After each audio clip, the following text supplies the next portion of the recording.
with these, if you go to the bathroom, It's a big problem. Yeah, it's a big problem when you go to the bathroom. Yeah. I have to wrap it around my waist and hold the front of it against my stomach if I'm going number 2. Got it. I just want I was trying to find. It's not easy to find velour jumpsuits. Yeah.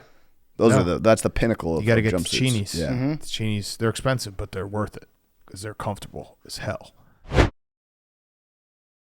On today's Pardon My Take, we are back in studio. The boys are back. We have our good friend Mike Florio on the show, talking some coaches' firings, open positions, who's going where.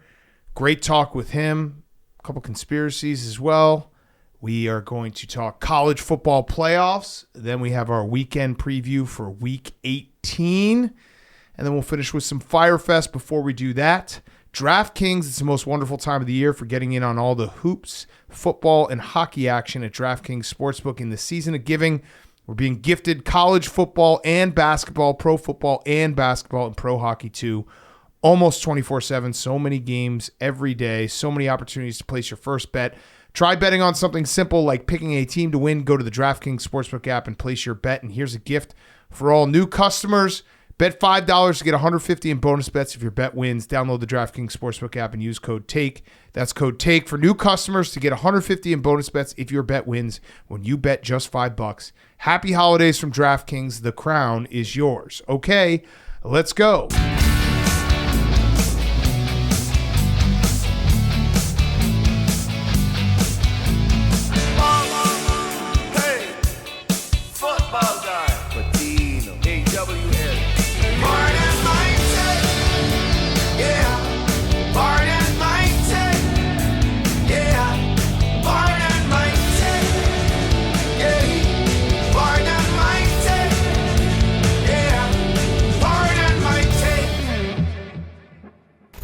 Welcome to Pardon My Take, presented by DraftKings. Download the DraftKings Sportsbook app. Use code TAKE. That's code TAKE for new customers to get $150 in bonus bets if your bet wins when you bet just $5.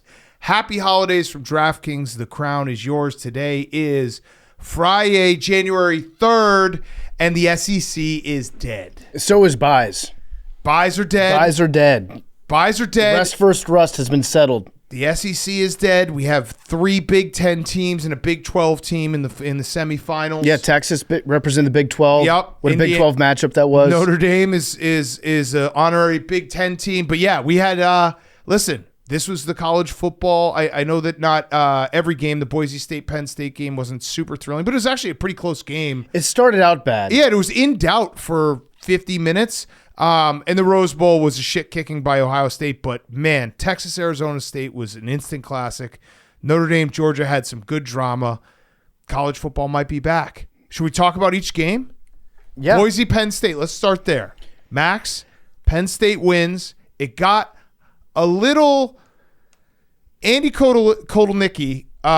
Some of his play calling was very frustrating if you're a Penn State fan, because it did feel like Penn State could just run the ball down their throat if they wanted to, and they're like, nah, let's bomb this on 3rd and short. At the start of the game, it just seemed like they could big boy him all day. Yeah. And then there was some little boy ass play from Max. Yes, some little boy ass play. A lot of drop passes. Katron Allen could have run. He could have run for like 190 yards in that game if they really tried to. And that's what most Penn State fans, I think, were wanting for most of the game. But whatever. It got a little like, it never got like nervous, but it got like, why aren't we beating the fuck out of this team nervous? It never got to the point where it became a big game. Correct. No. Yeah. Penn State is in the semifinals. I did tweet that it was a big game because, yeah, in emotions in the game, I'm getting mad and I'm like, that happens Yeah. to you. Yeah. Between the lines, things happen. Shout out Tyler Crow, low man trophy winner, got a touchdown. Yes. All the haters out there that said that he wasn't worthy, suck my dick. He got a touchdown in the college football quarterfinals. And as for Boise, I mean, this is the part of like, it was very clear that they had to play a perfect game to win that game just by like the matchups in the trenches. I actually thought, like, I know there was a lot of memes going around about Ashton Genty. I thought he was like, there was a bunch of times where he got the ball and it would have been a loss or a yard, and he found a way to get like 4 or 5 yards. And like, I didn't walk away from that game being like Ashton Genty they were keying in on him, basically saying you can't beat us with the pass, and he still had a couple runs where I was like, holy shit, how did they not bring him down? Yeah, he was shaking off a lot of tackles, but nothing. They bottled him up a little bit. They didn't let him because he's had halves like that before where he's not really breaking anything, but then he gets his 70-yard touchdown. Right, and I mean, the end of the game was a little sad by Boise State where they were just trying to get him the record. Instead, I mean, I know they were down. What were they down? 17. And I know they were there's probably no chance, but running on first down with 2.5 minutes left. Yeah, it didn't make sense. Was a little sad. It was a little sad. They had no urgency to try to cover the spread for the people. And then so that game happens. Then we wake up on New Year's Day and we tune in to Arizona State, Texas. And we thought that just all the college football games were going to be bad. Yes. In the first half, it just seemed like there was no chance. Was the first 2 offensive plays that Texas had went for 6? Well, no, they had a punt return. Yeah. So they had the deep. They had their first play from scrimmage was like a 50-yard pass, then a touchdown, and then they had the punt return. It was 14-0 or 14-3 almost instantly, and we're like, fuck, this sucks. And then Arizona State, Kenny D and the boys. I mean, that was Scatterbo was like. He was puking. He looked like he got bottled up in the first half, and then he just did everything. That's when he woke up, was after he puked. He caught a 60-yard pass. He threw a touchdown pass. He ran for 140. He had 2 touchdowns. The sideline reporter said that he was throwing up profusely on the sidelines. Yeah. And then the announcers were speculating, well, maybe it's because he hasn't had to play into the fourth quarter a lot recently. Some other people were speculating, well, it is New Year's Day. Who knows what happened last night. Whatever happened, he got better after he puked, which was great. And on that touchdown pass that he threw, did you know that that's not the pass that he was supposed to throw? I can believe it. It was designed to be a pass back to the quarterback. And he said, fuck it, I'm going deep. I mean, Arizona State, the way that game started, I've never seen worse body language from a team. Like, you had guys yelling at each other, pushing each other, and then they just kept on crawling back. And, if you actually look at the stats of that game, Arizona State played better than Texas. Like, they had more yards. They kept on getting to the red zone. Texas just, I don't know what it is, but their defense is so good, and their offense just goes into these dry spells that are like, what's happening right now? They got lucky that they ended up winning. So there was the targeting call that confused America. Yeah, because nobody knows what targeting is. No one knows. That was targeting. I feel like the rule was created so that the refs have an opportunity to impact a game one way or the other. Yeah. Where if you want it to be targeting, you can say, okay, that's targeting. This guy's ejected. Yeah. If you don't want it to be, then you can say no, and everyone's like, well, okay, I guess I don't know what targeting is. Yeah. Because it's so weird. But the way that it's written, he was defenseless. I think he did lead with the crowd of his helmet. Yeah. It was above the face mask. They ended up being face mask to face mask, but it looked like he led with the crowd. Yeah, but ball don't lie. They doink a kick at the end. Shout out to the Arizona State ball girls that walked right in front of the kicker. Well, and also Sark with one of the weirdest decisions ever to be like, hey, my kicker who just missed a kick has the biggest kick of his life. I'm going to make him stare into my eyes while I hold his head and tell him everything's going to be okay.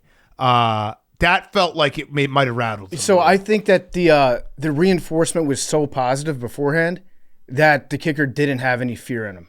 You have to be a little bit afraid of your coach, right? Like, kickers were mental midgets. Can we say that? Yeah. Mental.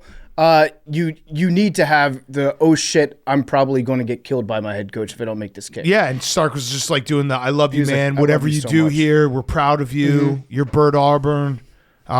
His face pissed me off. Bert's? Yeah, and his hair. His hair? Yeah. I got a lot of people saying the hair is too much for a kicker. I don't disagree. Yeah. You don't want to stand out at all. If you're No, you got to be just, you got to not have any idea, point to the sideline. Random creative face, skinny white guy. Yeah. That's what we're looking for. And but Arizona State, I wish they had won that game. They balled their ass off.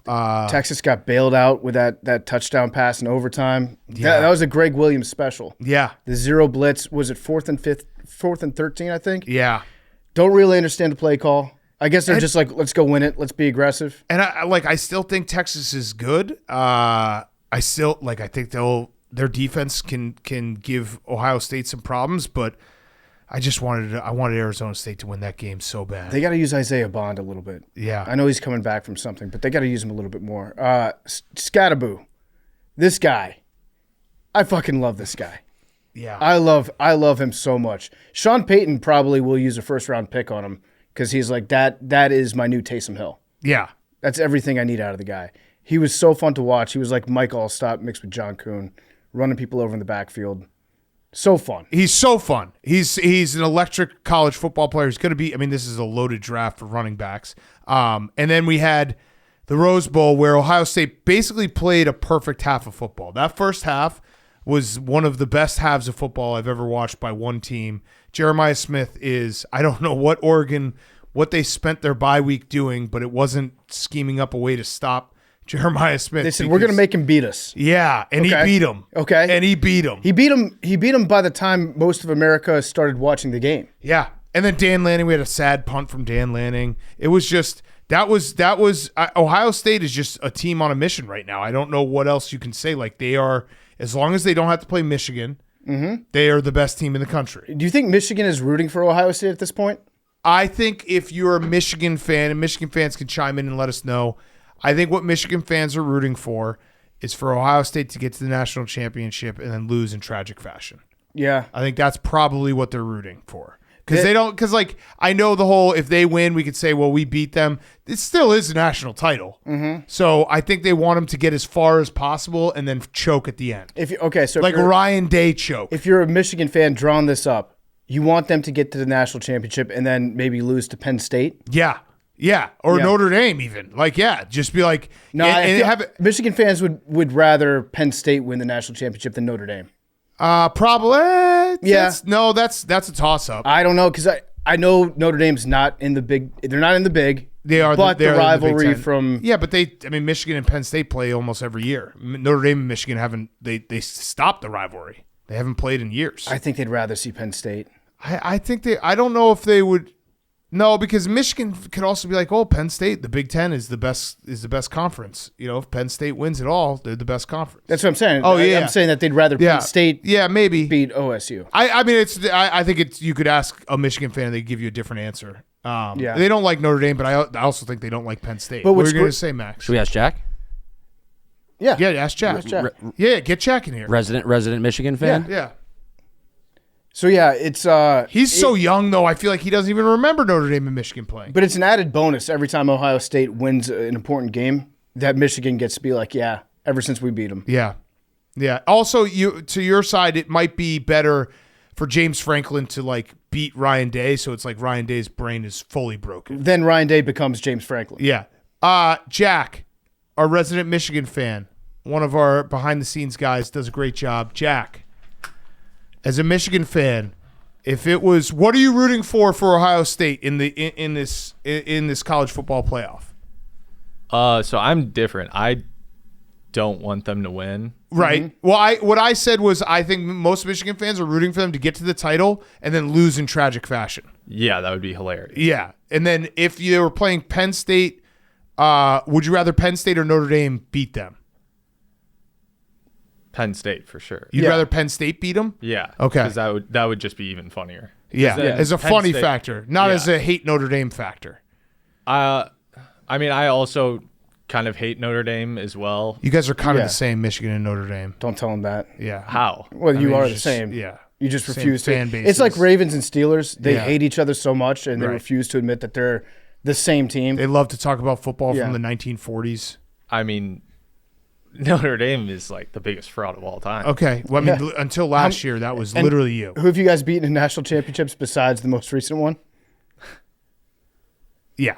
You guys are the same. That's fine. It's okay. I mean, congratulations. You are a national champion right now. Thank you. Not taking that away from you.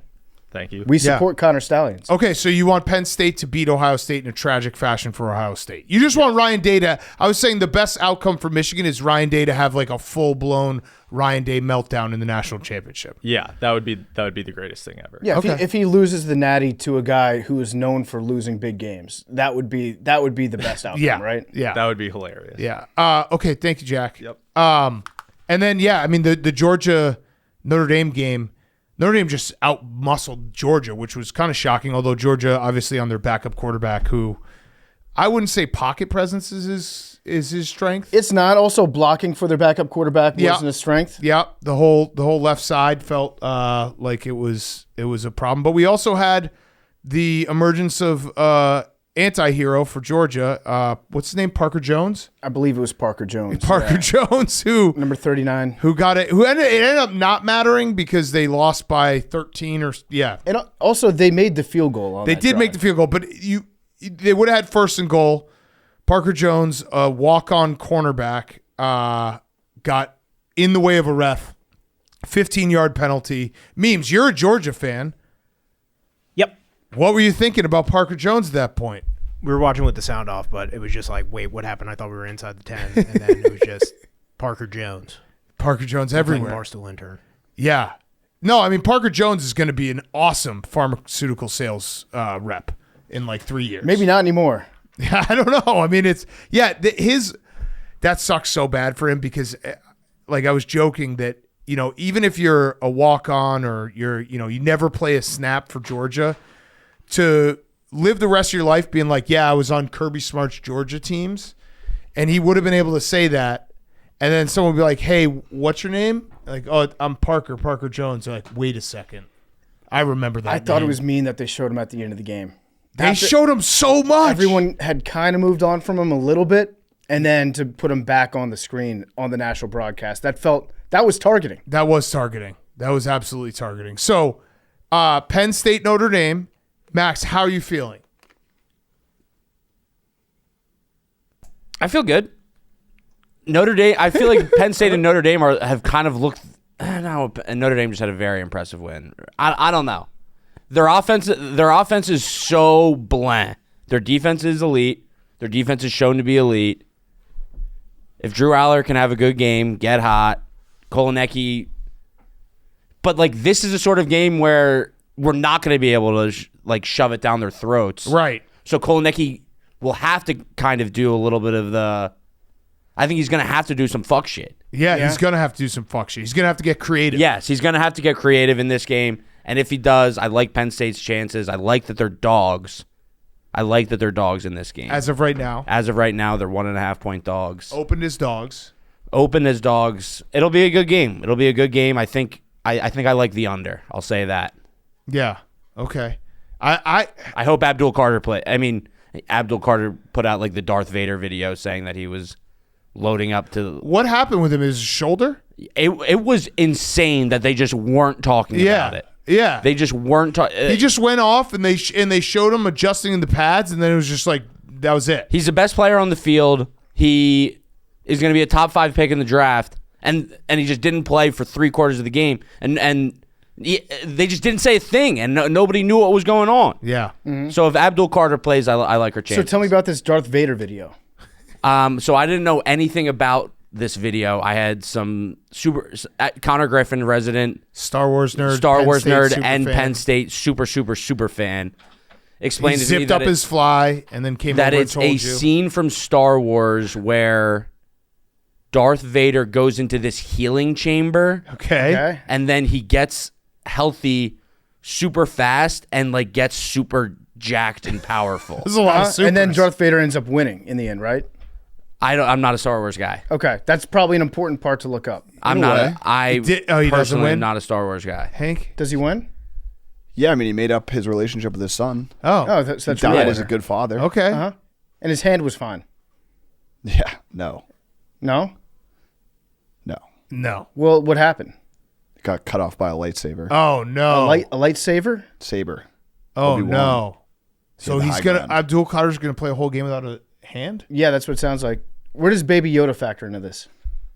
He doesn't. Wait, did he even post a video? It looks like a picture. It's just a picture? So Yeah, he posted a picture of Darth Vader right before Darth Vader died. I'm not a Star Wars guy. So you didn't if you have to be a Star Wars guy to know the difference between a picture and a video? It's the same premise. It's a meme. Sometimes memes are pictures. Sometimes memes are videos. Whatever. Tomato. So he's going to do something that is unregulated that will heal him extra fast, and then he's going to die. I don't know Star Wars. Okay, all right. I'm just trying Or to follow- videos or pictures. Yeah. I'm just trying to figure All this I meme know out. is that it seems like he's getting super healthy and super jacked. Super jacked, super healthy. Hank? That's sick. Yeah. All right.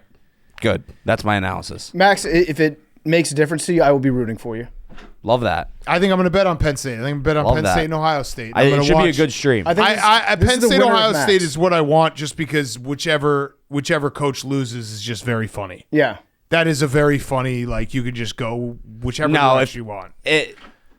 No, I mean, James Franklin losing to Ohio State when he gets a cakewalk, to the semifinal. But if you beat Notre Dame to go to the national championship, that's a big win. I agree. But then if you lose to Ohio State yet again, it's like he can't beat Ohio State. But Penn State fans won't be mad in that scenario. Yeah, you will. If you get to a natty and you lose, if you literally can't, if it just keeps proving that you can't, he would be, I think, 1-11 maybe against Ohio State. Yeah, he won the one. If you lost to anybody else, it wouldn't be as bad. Yeah, I don't know. I like this, but this is the game. Like they got it. This is the big game. This is the big game. Yep. This is the big game. This is the big game, and then everything else is gravy. You don't care. Yeah, no. I think it would be funnier if Ryan Day lost than it would be if James Franklin lost. Ryan Day losing in the national championship and it getting so far into the season that they can't fire him would be very funny. But Ohio State also looks insanely good. Like their 2 wins now against Tennessee and Oregon. Yeah, no, they look unstoppable. Absolutely, like, lights out. Just the best team. They have by far. If you reseeded right now, they are the 1 seed by far. And you can just imagine them winning and Jack Sawyer getting on stage and crying and screaming for about 7 minutes nonstop, right? Yeah. Like that feels like something that could very easily happen. Yeah. And then hopefully a reporter would be like, congrats on the natty, but what do you think about the flag that Michigan put in the 50-yard line? They're fucking took the flag. Yeah, that counts as a Michigan national championship since they own that stadium, right? Yeah. Yeah. Should Jeremiah Smith declare for the draft? Like a year and a quarter from now? It's crazy. He's so goddamn good. It's bullshit. He should do the Maurice Claret, being like, I'm ready now. He is ready right now. Yeah. I mean, they showed the graphic in the first half of comparing him to it was T.O. and Julio Jones, right? Yeah. I was like, come on, let's pump the brakes a little bit. And then you watch him play and you're like, yeah, I can see it. And he's got another 2 years. It's Hurts insane. is the most humble player he's ever seen. Ever. Yeah, him and Ryan Williams. They're two dudes that we're going to get to watch in college football for the next 2 years. Yeah. They're just insane. Okay. Let's do NFL Week 18. Also, I love Caleb Downs. Yeah. That guy's awesome. Yeah, I mean, Ohio State's just really fucking good at football. And they just, as long as they don't have to play Michigan. Because even their other loss to Oregon, you can, losing by 1 or 2, whatever it was, to Oregon on the road is not like a crazy loss. Yeah. It's just losing at home as an 18-point favorite. That is a crazy because loss. They wanted to become Michigan to beat Michigan. Yeah. Like I said, if they had played their game, they should have beaten the shit out of Michigan. Oh, yeah. Yeah, absolutely. Okay, let's do Week 18 in the NFL. We got a lot to talk about. Before we do that, Game Time. Football season is here. We can't wait to get out to some games with the help of Game Time, the official ticketing partner of Barstool Sports. You know how much we love Game Time, and now with their brand new Game Time Picks feature, they're making it even easier to get to a game. Game Time Picks filters out the fluff to show you only incredible deals on great seats so you don't have to waste time searching through thousands of tickets.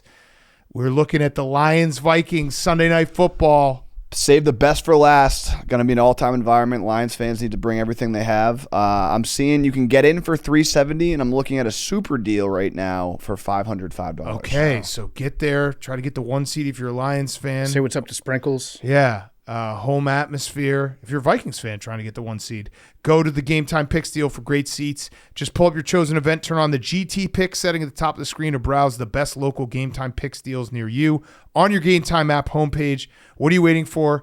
Going to go get those tickets. If you are a Lions or Vikings fan, download the Game Time app today. Use code PMT to easily score great deals with the new Game Time Picks. What time is it? Game time. We're also brought to you by our friends at the Farmer's Dog. This new year, healthy habits don't only apply to humans. Give your dog a fresh start too. The Farmer's Dog makes feeding real, healthy dog food easy and convenient, and your dog will absolutely love it. The pre-portioned meals are personalized for your dog's needs, which makes it simple to help your dog reach and maintain a healthy weight. If you've ever thought about making the switch, now is the time. I know Stella's a Farmer's Dog, so is Blake. It's made from human-grade, real meat and veggies that are gently cooked with the safety and quality standards of human food. Even the best traditional dry and wet dog food options are highly processed. And because pet food is very loosely regulated, you can use much lower quality ingredients than they claim to. It doesn't matter if your dog is young or old. It's always the right time to begin investing in their health. That means more happy, healthy, and full years together. Get 50% off your first box of fresh, healthy food at thefarmersdog.com/PMT. Plus, you get free shipping. Just go to thefarmersdog.com/PMT to get 50% off. That's thefarmersdog.com/PMT. Okay, boys. Week 18 in the NFL. We had Pro Bowl, by the way. Mm-hmm. Congrats, PFT, Jaden Daniels, Pro Bowler. Pepsi Rookie of the Week as well. Pepsi Rookie of the Week. Did you have any Pro Bowlers? Yeah. I had one. Jalen Johnson. Yep. That's pretty sick. Max, you guys had a lot. Ravens had a shitload. Memes, do you have a Pro Bowler? Nope. None? We got some reserves. Zero.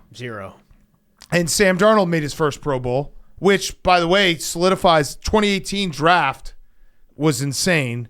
It's the year for everyone in the 2018. I mean, there was already some like incredible players, but the renaissance of some of these guys.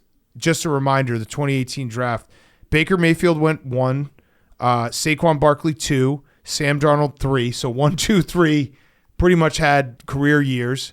4 was Denzel Ward. He's been to 4 Pro Bowls. Bradley Chubb, Quentin Nelson, Josh Allen, Roquan Smith, Mike McGlinchey, and then Josh Rosen. But really, we should just make Lamar 32. He was 10. Yeah. No, it was a good draft. Really good draft. So 8 out of the 10 first rounders or first picks in the the first 8 picks in the 2018 draft have been to at least one Pro Bowl. Now I'm interested Pretty to see who actually ends up playing in the Pro Bowl, because that's when things get fucked up, when you start getting a bunch of guys that get put on the team at the very last minute. What reserves do you have, Memes? I believe Quinnen Williams, Garrett Wilson, Xavier Gibson, Irv Charles. Oh, shit, dude. That's a lot of A reserves. ton of reserves. But there's like second reserve, third reserve. There's tiers. Okay. Yeah. But that sounds like a lot of reserves. Yeah, we lead the league in almost Pro Bowls. Oh, nice. So Patrick Mahomes, is he in the Pro Bowl? He is not. That's weird. Yeah. Because he's the best quarterback in football. I don't think that Patrick Mahomes cares at all. I think this is probably a good thing for him. Yeah, I mean, he's going to probably play in the Super Bowl. He was not going to go to the Pro Bowl anyways. So, but now you give the Chiefs a tiny bit of ammunition. Yeah. You're like, look, Patrick Mahomes wasn't a Pro Bowler. Yeah. That's the opposite of what the rest of the NFL needs out of him. it's also, you've fully made it when if you try to like say, Patrick Mahomes is in the Pro Bowl, you're like, well, that's okay, dude. Yeah. I don't care. He wins Super Bowls. Yeah, it really doesn't Who matter. cares?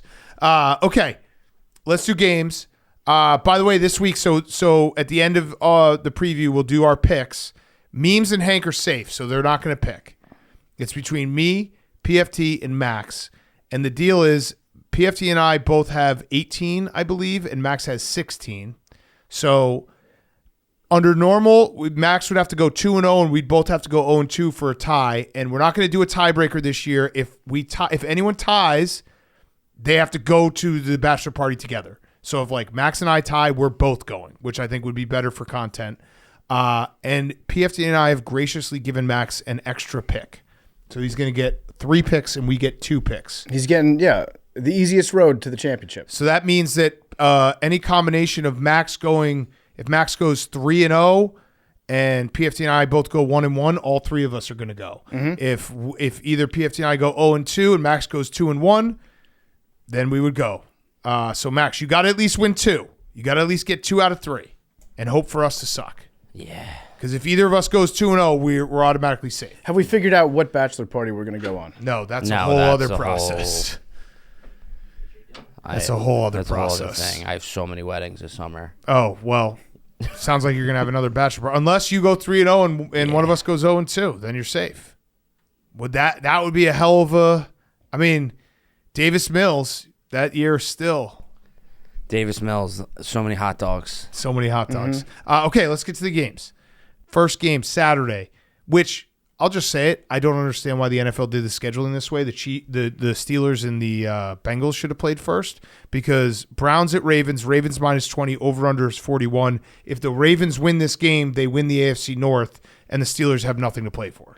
So they have absolutely not, they don't have seating to play for in that case? I thought they did. I guess they would with the Chargers, but Because it would be a pretty big seating deal then, right? Because I mean, you would much rather you want to avoid the Ravens. You would want to avoid the Ravens, but still, like the AFC North will be decided. It didn't. But to me that makes a massive difference. But it makes so much more sense for them to just go first. Yeah, it probably does. Why wouldn't they have just gone first? It probably does. I think you probably wanted to get Joe Burrow and the Steelers. It's a much more impactful game in terms of driving viewers, so you want that in prime time.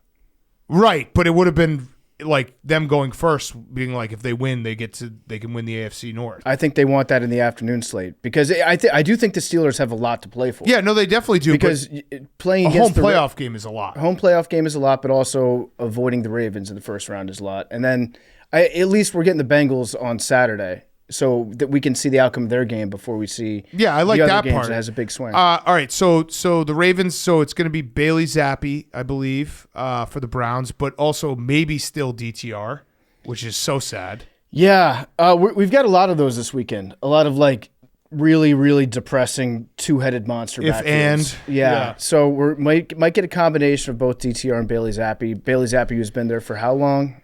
The year. The whole year? Maybe not the whole year. I don't think so. Half the year? Jameis, emergency quarterback. Oh, yeah, it can't be the whole year because he was probably, unless he was on practice I believe squad. Deshaun went down, and then they signed him. Then they signed Bailey Zappi. Got it. Yeah, he was on the Chiefs before that, on the Chiefs practice squad. Damn, Bailey Zappi was so close to a ring. That would have been tough. Yeah. So one thing to watch for in this game, Lamar Jackson might break the single-season quarterback rating record. Correct. So he's right behind Aaron Rodgers from 2011. Yep. So maybe Lamar just plays a half, gets out of there. Yeah. And we 20 also, points is a lot. Yeah. We have it is a lot, but the Browns are really, really bad. Myles Garrett, I do think will be playing hard. He is never, as good as Myles Garrett is, he's never led the NFL in sacks, and a Cleveland Brown has never done that. So he also he's said tied right now with Trey Hendrickson. He said they want to play spoiler. They want to play spoiler, which, yeah, okay. Yeah, play spoiler. You know, it'd be nice if they scored maybe 17 points.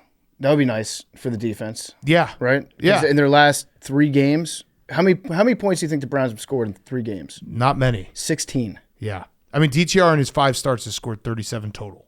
Yeah. So it's not looking good. Also, here's a fun fact from Paul Hembo. In the Browns 0-16 season in 2017, they never were more than a 13.5-point underdog. And they're a 20-point underdog in this game. Also, Derrick Henry incentives. If he gets 1 touchdown, he breaks Jamal Lewis's record for the franchise record, and he also gets $500,000. That's huge. And he also is 217 yards away from 2,000, which he would be the oldest player to get 2,000 rushing yards. That's huge. I read somewhere, I forget who posted this, but this is the 40th quarterback that the Browns have started since 1999. Oh, man. With Bailey Zappi. Oh, man. Yeah. That's tough. Okay. Yeah, I mean, this is kind of a one-eye game. Mm-hmm. It's football. It's a Saturday afternoon one-eye game. This is the last week of the NFL season. Your team is playing this weekend. Yeah. For a lot of people, it's going to be your last chance to watch your team play. Which this is big. I'm so excited to not see my team play anymore. Okay, the playoffs are going to be great because I don't have to watch my team. I think Browns fans probably are in the same boat. I get that, but there's something different about an NFL Sunday where you know what you have to do. And you know that you have to put on that Browns jersey, the face paint. Yeah. You know, you have to do the whole it's a tradition, it's a ritual. Yeah. This is your last Sunday of that ritual that you get to experience until maybe late August. Yeah. Okay. Bengals at Steelers. Steelers -2 over under 48. I don't know what's going on with the Steelers. Mike Tomlin allegedly corrected he hit the elephant in the room talk with, I think it's Cam Sutton is what people are guessing, but also maybe Minka and also maybe Patrick Queen is the guy that everyone keeps talking about who's missing assignments. Yeah. Also, did you see George Pickens' video from the locker room? I did not see that one, no. Okay, so this is kind of perfect for – can you actually pull it up, Max? George Pickens talking about Russell Wilson and him not being on the same page. This is a perfect it's a perfect example of where the Steelers are right now as a team because they've been taking on water. They've been playing real teams, and they've been losing, and it doesn't feel like the vibes are super high. Yeah, here we go. Here's the video. This is George Pickens being asked about being on the same page with Russell Wilson. George, it seemed like you and Russ weren't on the same page in that interception against the Chiefs. How does that happen, and what do you guys do to address it? You said me and Russ wasn't on the same page? Yeah, well, that's what he said. That's what he said? Yeah. Or is that what you said? That's what he said. Oh, okay. Yeah. How do you just address that? All right. You know what? So they weren't on the same page even. You know what? Mike Tomlin, Coach of the Year. Right there, what I just saw from George Pickens, that's growth. But He physically took his shiesty, pulled it up over his mouth. He's like, I want to say a lot of things right now. Coach told me, don't say anything. And he physically restrained himself from talking. But that I video admire is that. but that video is so funny because it's a reporter saying, what do you think about not being on the same page as Russell Wilson? And he's like, wait, he said that or you said that? Mm-hmm. It's like, no, Russ said that. And he's like, oh, shit, I didn't even know Russ said that, proving that they're not on the same page. They weren't on the same page on that one play. Or in the follow-up interviews. In the follow-up, yeah. Yeah, because if they were on the same page in the follow-up interviews, they both would have known they weren't on the same page. George Pickens thinks they were on the same page. Russell Wilson does not. I just appreciate George moving forward. Yeah. Okay, for this game as well, Joe Burrow could become only the fourth player ever to get 5,000 yards passing and 45 touchdowns in a season. So he needs 359 yards and 3 touchdowns. The other four players, so it'd be the fifth actually of all time. The other 4 players are Patrick Mahomes in 2018, Peyton Manning in 2013, Drew Brees in 2011, and Dan Marino in 1984. And it made me realize we don't put enough respect on our good, dear friend, recurring guest, Dan Marino, because him having 5,084 yards and 48 touchdowns in 1984, when the game was not a passing game, is fucking insane. Mm-hmm. That's an insane statistical like, think about it.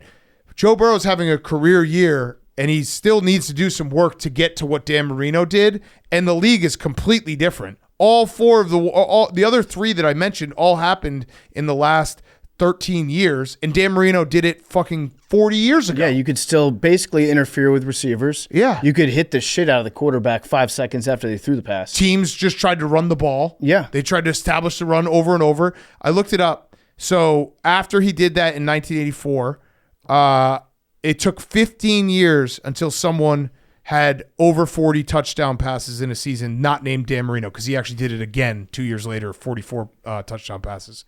Kurt Warner in 1999, and it took 22 years for someone else to eclipse 5,000 yards in Drew Brees. Mm-hmm.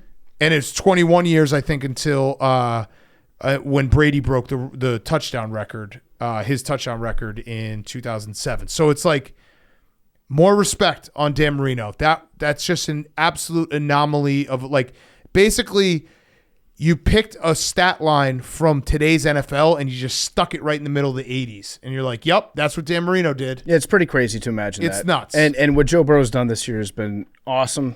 I can't wait for this game because I think that no matter what, the Steelers are going to play very, very hard. The Bengals, when they try their very hardest, they might end up losing in heartbreaking fashion, but it's going to be a crazy game. Yeah. Yeah. No, this is going to be a great game. And we get Renegade in a night game. We get the terrible towels going. Double Renegade. Maybe double Renegade. Yeah. Joey Porter Jr. trying not to interfere with people. It's going to be great. It's going to be great. It's going to be great. Okay. On to Sunday. Commanders at Cowboys. Cowboys +6. Over-unders 44. How we feel? BFD, you got to win this game to avoid the Eagles. Doesn't matter. We play you got to beat good teams in the playoffs. Okay. That's what I'm looking at right now. Max, have you fully come to grips with the seeding? Yep, I'm on to the Packers. Okay. I'm ready for the Packers. Because you're trying to duck the Commanders. It's okay. I'll play. the Packers. I'll play you. I want Max. But the reality is, we'll see what Mike Florio said about that when we get to that. We'll get to the interview. We got to take care of business. His number one thing he said was, as long as you don't play the Eagles. Okay. Mike Florio knows ball. Who am I to argue? Yeah, with we'll that? get to it. We'll get to it, but that's what he said. Okay. All right. So, Max, I want to beat the Cowboys because I want to win every game that I'm in, regardless of opponent. Also, 4-2 in the division. In those parentheses, next year record looks a lot better than 3-3 in the division. So that's what I'm hoping for, and I'm hoping to stay healthy. Yeah. Just stay healthy.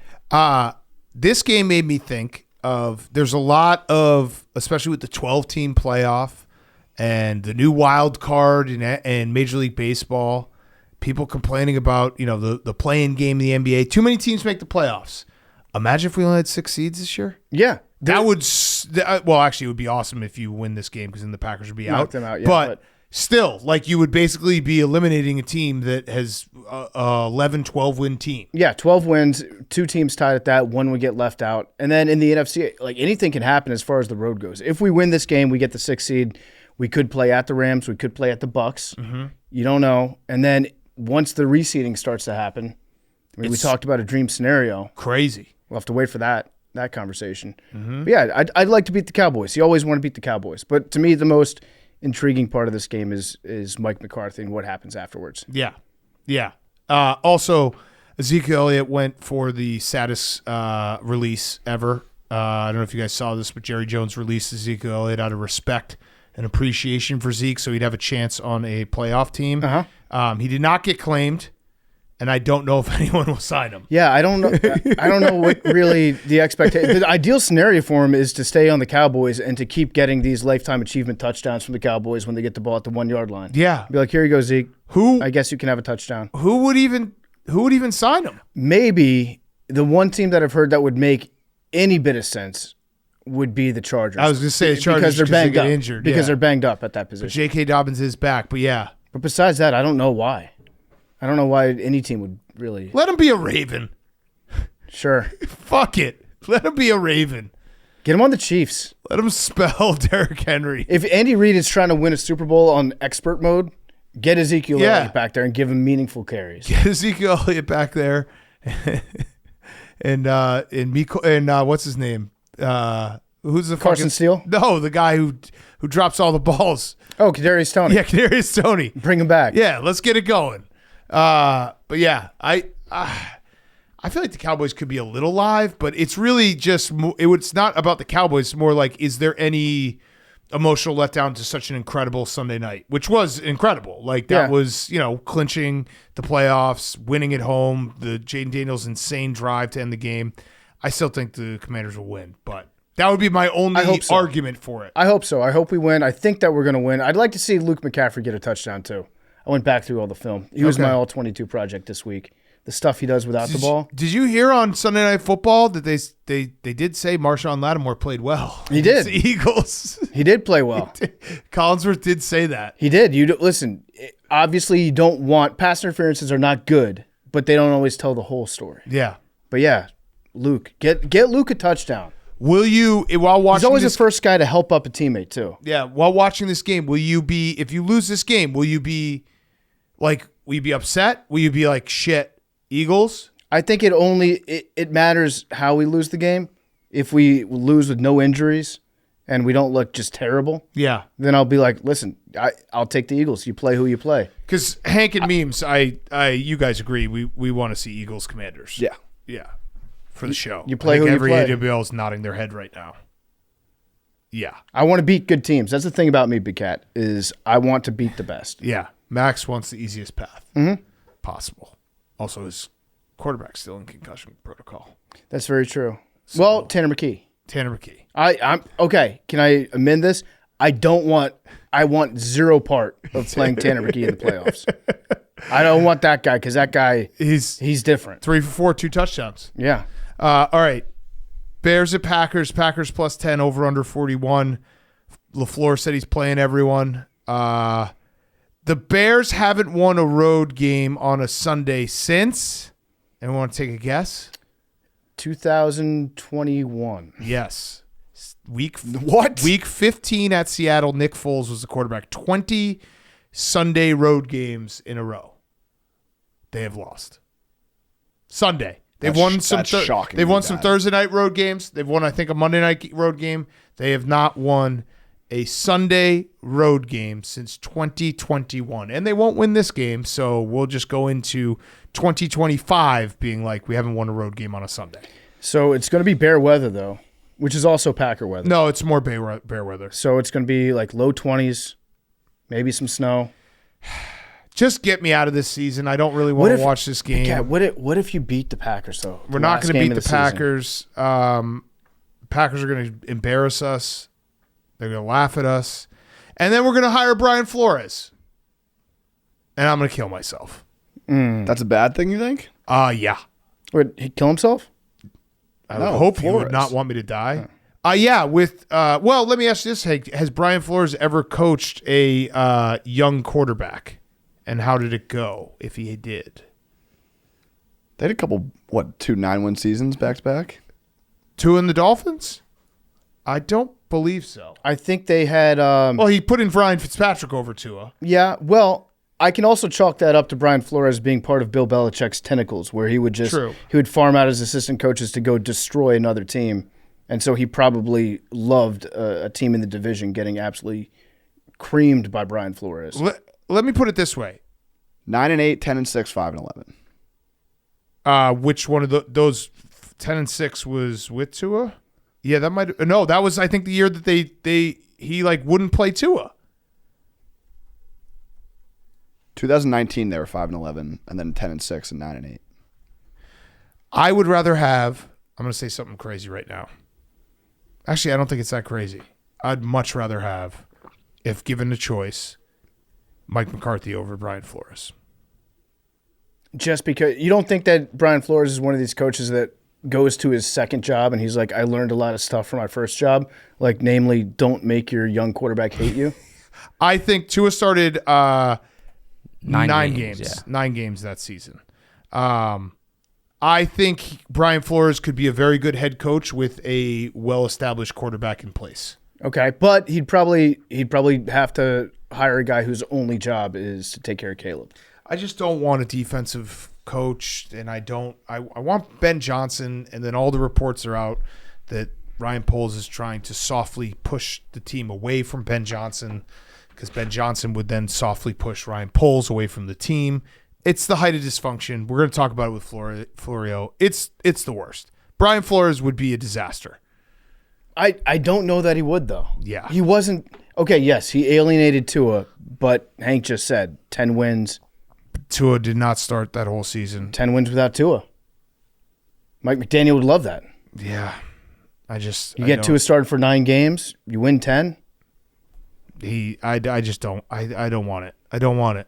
But you did say you wanted Mike McCarthy. I said if you made me choose between the two, I don't want Mike McCarthy either. If you said you have to take one of the two, I would take Mike McCarthy. Mike McCarthy is a good coach. He's won a Super Bowl. Yeah.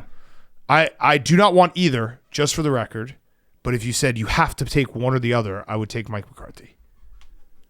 I mean, he coached a young Aaron Rodgers. He coached the transition between Favre and Aaron Rodgers. Mm-hmm. That was a difficult transition when Brett Favre decided to come back after retiring. He also can't beat the Packers. He can beat the Packers. As the Cowboys coach? No, as the end of his time with the Packers, he beat the Packers all the time. That's true. He's got a lot of experience beating the Packers. Being in football games where the Packers lose. Yeah, right. Yeah, he's beaten the Packers many, many times. So right now the Packers have 108 wins against the Bears. It's tied all time for the most victories by one team over another team. You know who you're tied with, though? They've been playing for a long time. You know who you're tied with, though? Who? Me. The Giants beating the Redskins football team Commanders. So we'll have that record. Yeah. Passing of the torch game. They've been playing a long time, and it's been a long time of getting our faces just smashed in. Hank, Bills, Patriots. Bills at Patriots. Patriots plus 2.5. Over-under's 37.5. What are we thinking for this game? I think that what you said the other day about Mayo coaching for his job and leaving it all on the line is what's going to happen. I think I can speak from most, if not all, Patriots fans that we would rather see Drake May not play, give us a little Joe Milton action, and hopefully we lose the game. But it just feels like one that they're going to win, and we're going to lose, some great draft picks as a result. And he's going to try to save his job. Yeah. It's the Joe Milton coming out game? No, I don't think he's going to play. I think I wish it was the Drake May coming out of the game for Joe Milton, but I think today they announced Drake May as a starter, so that dream is dead. Well, Josh is starting too. Yeah. But that's mostly so that he can continue the streak because he is available to play. Yeah. So he's going to try to start. How many series do you think for Josh? 2? 2. Here's what I do think the Patriots are going to find a way to win this game because I think the Bills are going to pack it in. Bills are a good team though. They got good backups. Like they're well coached. Like hopefully they're focused on the playoffs, and so hopefully their whole team is kind of locked in like playoff mode, and the Patriots are just like get the season over with, and that's how it plays out. But I feel like Patriots are gonna win. Fun fact about the Bills, and I guess it depends on. Well, no, right now it stands they're the only team to beat 2 14-win teams in a season, and if the Lions win against the Vikings, they'll be the only team to beat 2 15-win teams in a season. Oh, that's pretty cool. Pretty crazy. Also, imagine if the Lions win, and it's like, hey, that was their two wins or 2 of their wins against the 2 best teams, 1 seeds. Yeah, and they could get 14 wins, which would be the most for the Bills in franchise history. Yep. Here's the big thing that we have to figure out for this game, boys. And I don't even know if it'll be listed. Maybe, is there, for touchdown scores, is there other listed sometimes? It's probably not up. So. I haven't seen no it. touchdown. So the Bills have 13 different touchdown scores, reception touchdowns this year. The record is 14. And the Bills have talked about it, how they're like, they see this as a team award, and they're excited, and they want to break this record. Zach Davidson is the name that I found. He is the backup tight end. And Reggie Gilliam. Those are the 2 guys that could conceivably catch, and like there might be it might be an offensive lineman. Yeah, I was thinking of one in particular, Dawkins. Yeah. Does he have one this year? I don't think so, but this does. I mean, doesn't it? Like there was a report that they've been actively talking about. Like this would be a really cool record to get as a team. We got to figure out who that touchdown's going to be to. Dawkins anytime touchdown. Is that listed? I don't think that's going to be listed. I think we have our best shot at doing offensive players and just spraying against, like, I think they're going to try to get this. I think they're going to try to figure out a way to get someone to catch. Maybe it's Mitch. Deion Dawkins scored already. Oh, he did? Oh, Yeah. fuck. What about, has Josh got a receiving touchdown? Josh does. He does? Yes. Pass it to himself. Yep. Oh, shit. Yeah. So we have to figure out who that's going to be. Yeah, I looked through it today. Yeah, Zach Davidson has 3 games played and 1 reception this year, no touchdowns. And Reggie Gilliam as well.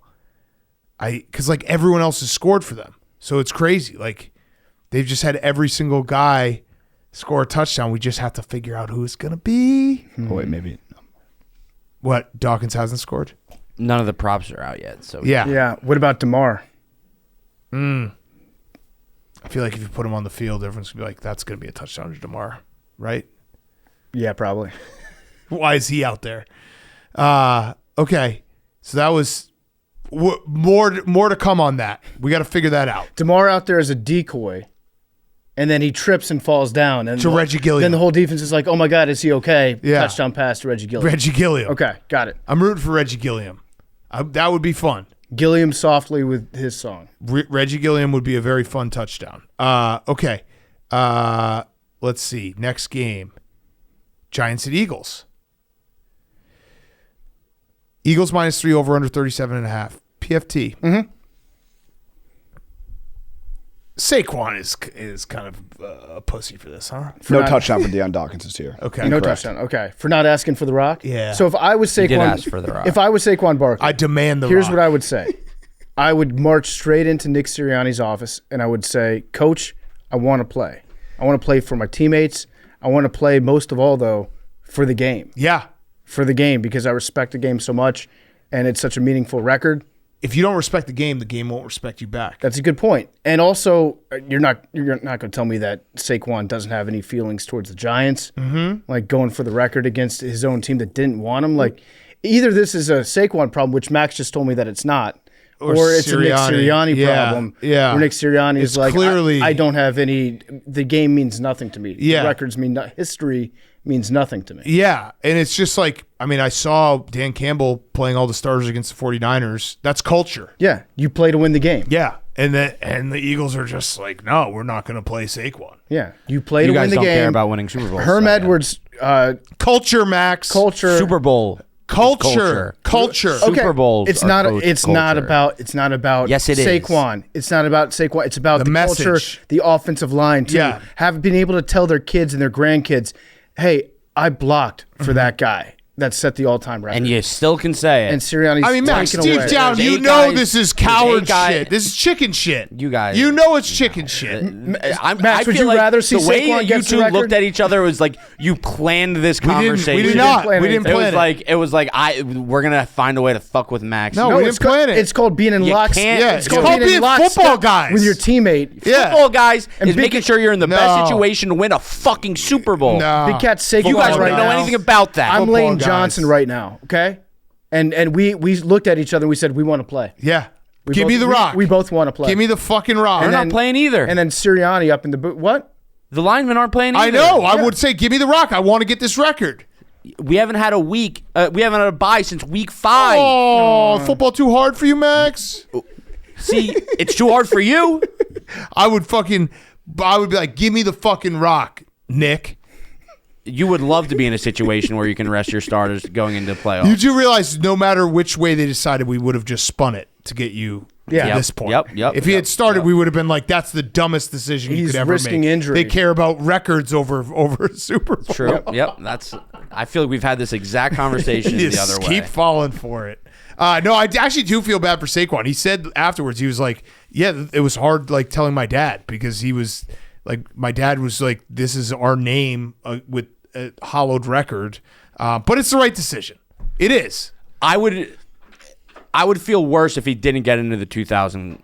Yeah. Like the 2,000 yard club, no matter what, is still like an elite group of running backs in history that have got there. It's hard to do. He still got that mark. Mm-hmm. And he did it in the correct amount of games too. Yeah. Correct. Yeah. So he still has that from this season. No one can take that away. No, he had an all-time season. But we got to win a But we're trying to win a Super Bowl. We're Yeah. trying to win a Super Bowl, and I cannot.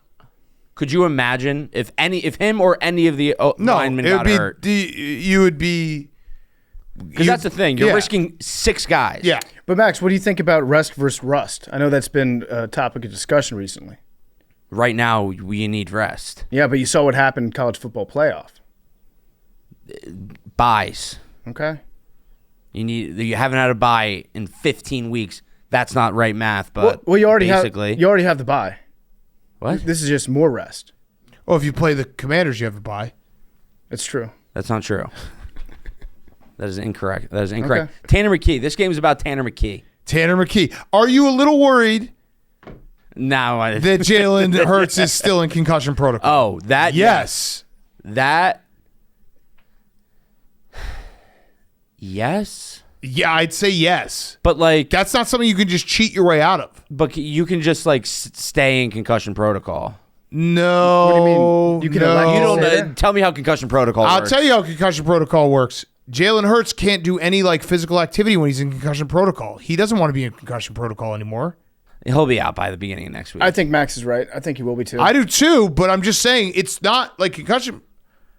Jaquan Brisker went into concussion protocol. I haven't seen him since. Thumbs up. Thumbs up. Did Jaquan Brisker give a thumbs up after the hit? No, and he's getting concussed a lot. But I'm just saying, concussion protocol is the one injury where you can't be like, I'm good to go, and they give you the test and you fail it, and they're like, no, you can't play. I would be more comfortable if he wasn't in concussion protocol. That's true. However, I'm not.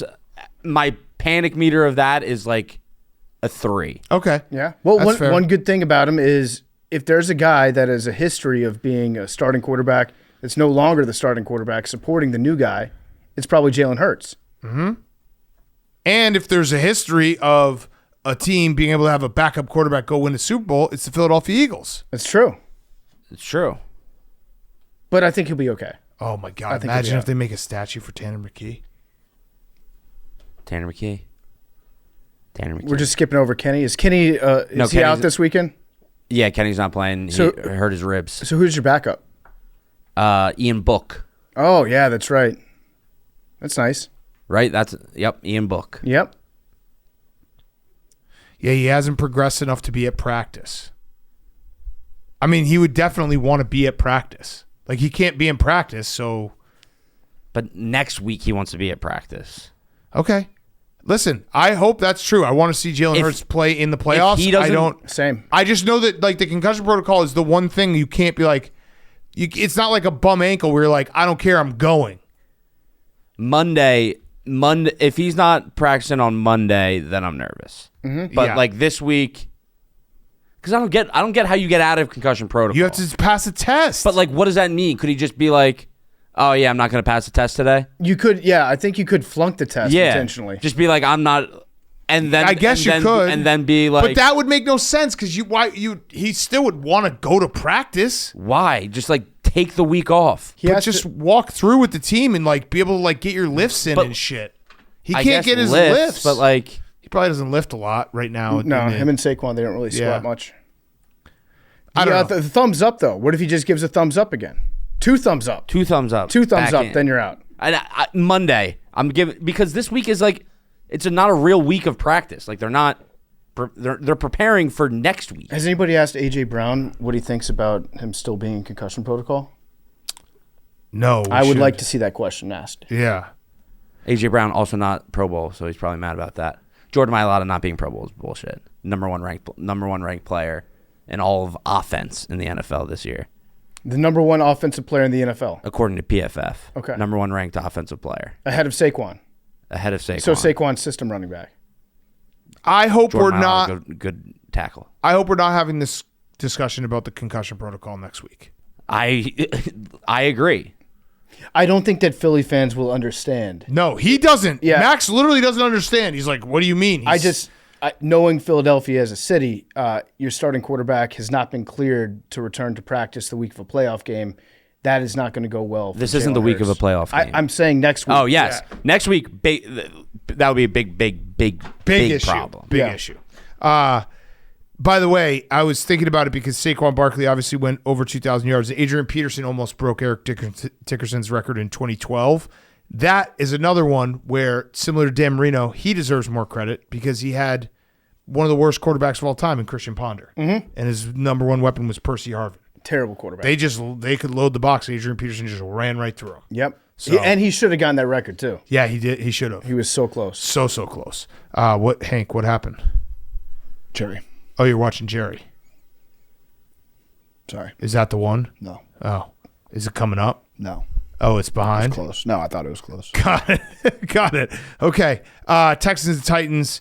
Titans minus 1.5. Over under 37. The Titans are wearing the Oilers throwbacks. That's it.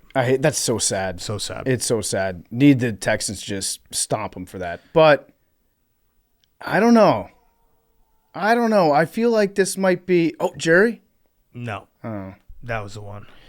We got the 2-headed monster of Will Levis and Mason Rudolph. You don't know how to game plan for that. No. You absolutely don't. And I believe the Texans are not going to play a lot of guys, right? I think D'Amico said that they're going to play the starters just because they looked so bad in their last game. Got it. So it's like I think it goes based off how the first drive looks. Got it. If they have a good first drive on offense, then they'll probably take the starters out. Good first stop on defense. Okay, get off the field. We also have incentives. Tony Pollard, 83 yards. He gets 250,000. I feel Okay. like that's possible. Mm-hmm. Bet that. We should just do an incentives parlay for the touchdowns especially. Yeah, I've got one that I'm looking at later. One guy. This is a huge weekend for one guy in particular. Okay. All right. Let's in this game. Yeah. Do we have it? No. Let's not. Talk No real about analysis on this game. Yeah. I hope that the Titans lose so that they can be 2 and 15 against the spread. Yeah. Panthers and Falcons. This game also. I mean, the Falcons obviously, if they win and the Bucs lose, they're in. I don't think the Bucs are going to lose. So the Falcons are they're hoping and praying. They're just thinking about last week. They're thinking about last timeouts. week. Yep. So the good news is, if you're the Falcons, Raheem Morris still has a timeout left over. Yep. So he gets 4 to start the game. That's a good advantage. Mm-hmm. You're just going to spend this entire game being like, fuck, we should have won that game. Yeah. Yeah. And you could have been in the playoffs. Could have won last week, won this week, been in the playoffs with Michael Penix. Would have been awesome for them, but instead, no. I don't hate the Panthers in this game. Was it 8 points? Their defense is so banged up. Defense is bad. Yeah. 8 points. It's a lot. Yeah. Miles Sanders' legacy game. Oh, okay.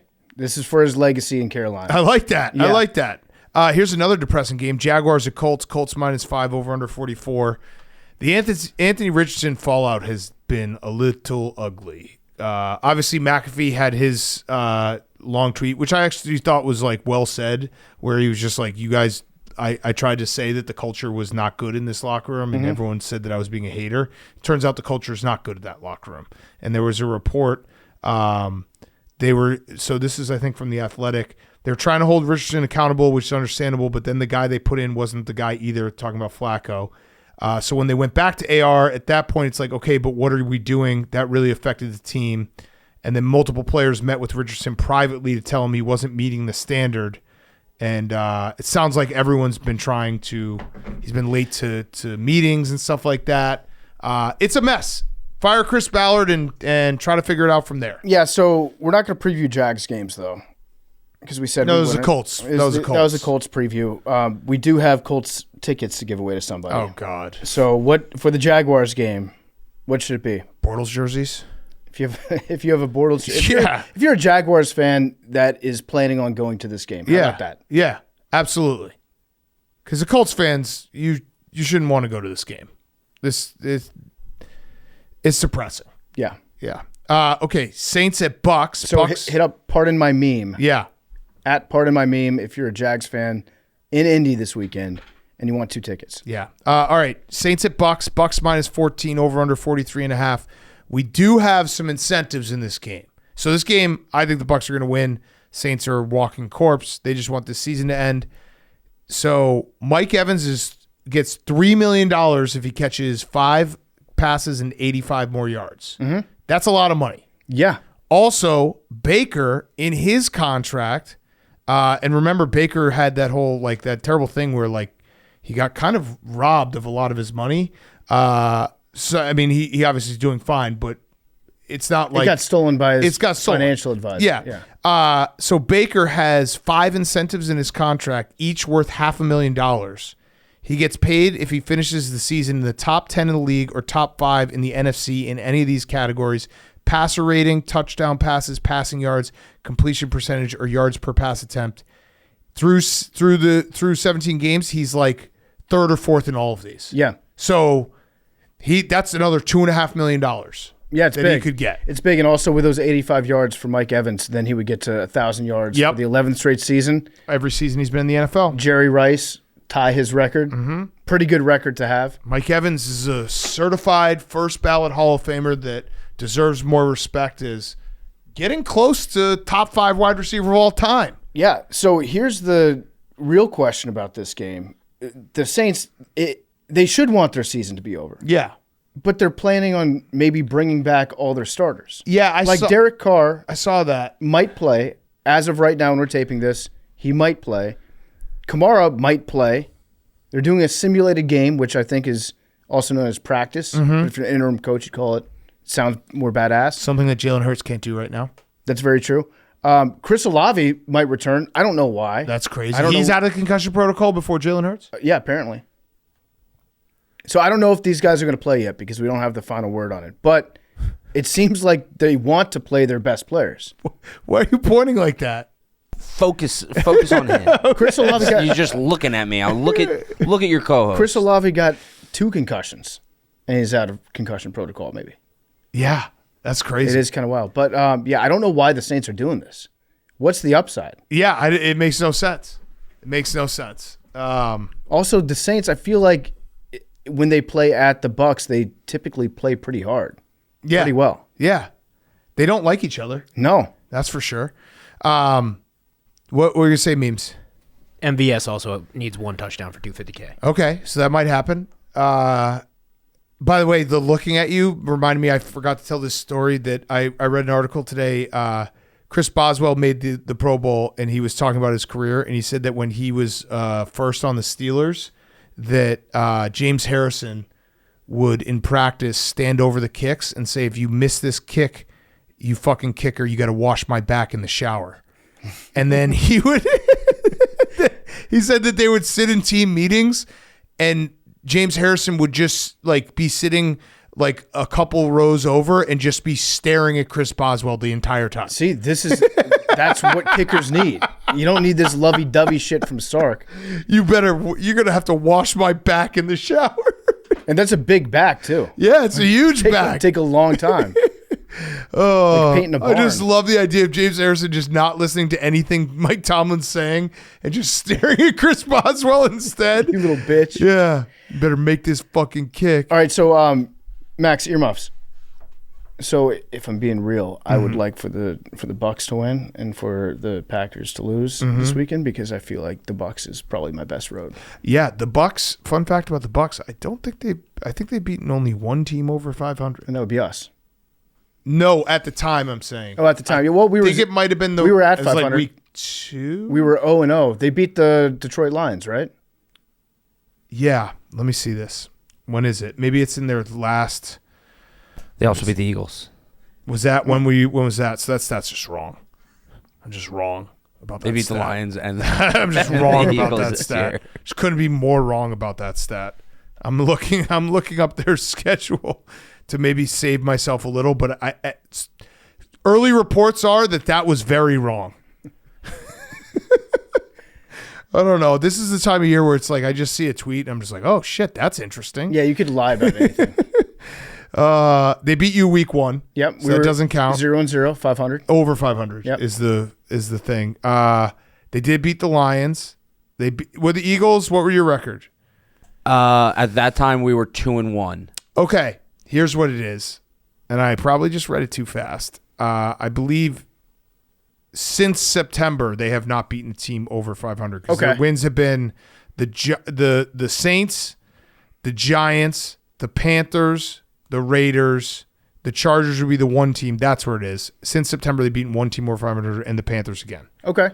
Yeah, I'll take that. I mean, they had a tough early schedule. I think they're a good team. So September is basically the post preseason. Yeah. Not even real regular season. Yeah.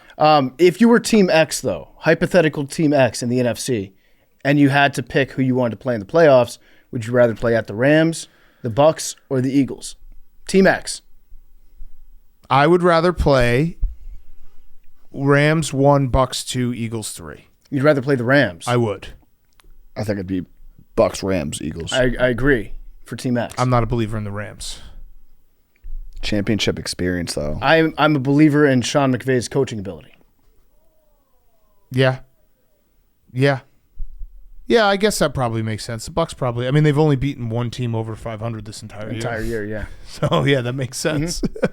Okay, yeah, I'll go with that. Bucs, Rams, Eagles, and now so you need the Bucs to what? Lose? No, Bucs win. Win. I got the playoff simulator pulled up right here. We need the Bucs to win, and then we need to win. Okay, got it. And then it'll be you versus Stephen Shea. Me versus Stephen electric. Shea, which I've lost to him before. Yeah. It's not a pleasant experience. Oh, and then I think we would also need the Seahawks to beat the Rams Got it. for that to happen. Got it. Which should happen because the Rams are sitting everyone. could happen. Okay.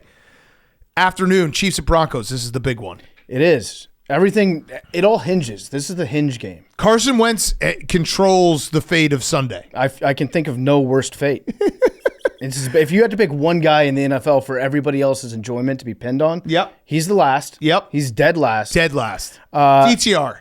DTR. We got Bo Nix, who beat out Patrick Mahomes in the Pro Bowl this year. Mm-hmm. And the Broncos obviously have everything to play for. Mm-hmm. The Chiefs, the only thing they have to play for is to just be like, yeah, we're the fucking Chiefs. Yeah. I kind of like the Chiefs in this game. There's so much pressure on the Broncos. I mean, and maybe not to win it outright, but 10.5, like there's just so much pressure on the Broncos in this game. And you have Carson Wentz, who had the reports like, hey, look, these are moments that I have to like cherish and take advantage of because I don't know how many I'm going to have. Like he's going to try to play his best, which that could be a problem. You know what? I'll say this. It's way more entertaining that we get Carson Wentz in a try your very best game than it would be if we had Bailey Zappi. Mm-hmm. Right? Absolutely. Because you're either going to get something spectacular from Carson Wentz or you're going to get like the most awkward, you're looking like a deer on a frozen over pond. Yeah. From Carson Wentz. Yeah. Yeah, there's just so much pressure on the Broncos. Like you just can't fuck up. You're playing the backups. Mm-hmm. You can't fuck up, and they might fuck up. But if the Chiefs win, then everything else gets way more exciting. That's absolutely true. That's absolutely true. All right, let's do the next game. Dolphins and Jets. Listen, I know Dolphins fans are upset because I saw it. They're a little upset that we discounted the Dolphins. Here's my thing on the Dolphins. And I said a lot of nice things about Dan Marino. Remember those things I said about Dan Marino? And Brian Flores. Said a lot of. Well, no, I Really actually nice said things about nice things. About Tua. No, I said nice things for Dolphins fans will back up everything I said about Brian Flores. True. If the Dolphins could get in the playoffs and I could guarantee that Tua was healthy and they could play in a dome, I'd be interested in watching a Dolphins playoff game. If the Dolphins get in the playoffs and it's not Tua and it's going to Buffalo, seen it. We're actually helping out Dolphins fans here. The meanest thing you could hope for is to get to the playoffs, make the trip to Buffalo, super cold, Bills win by 35 points. Yeah, and I guess want I that. know that with Skylar Thompson, you only lost by 3 in that same setting, but I can't do the Dolphins in a cold weather playoff game again. I want really good playoff games. What happened last year in Kansas City was just a total quit, where it's like that was a waste of our Saturday night. Mm-hmm. Remember we started watching the Telemundo? Yeah. What are they? The Penuelas? Penuela. Penuelo. Flags. I'm sorry, Dolphins fans. If you gave me a choice, Broncos, Dolphins, or Bengals in the playoffs, it's Broncos and Bengals way ahead of the Dolphins. It does. It's something new. Well, it's not new for the Bengals. Something new for the Broncos, and it's an insane, explosive offense for the Bengals. Yeah, but I can understand if you're a Dolphins fan, you would rather get into the playoffs. Of I course, get that, of especially course. after a season that looked as lost as this season did many times over, where it felt like the sky was falling all the time for the Dolphins. If you can turn a sky is falling season into a playoff berth, that's a pretty cool thing. All right. But we're just thinking, we're trying to protect Dolphins fans. Yeah. You know what would happen if you went up and you saw Daddy and Josh Allen hung 4 touchdowns on you and the game was over in the second quarter. Yeah.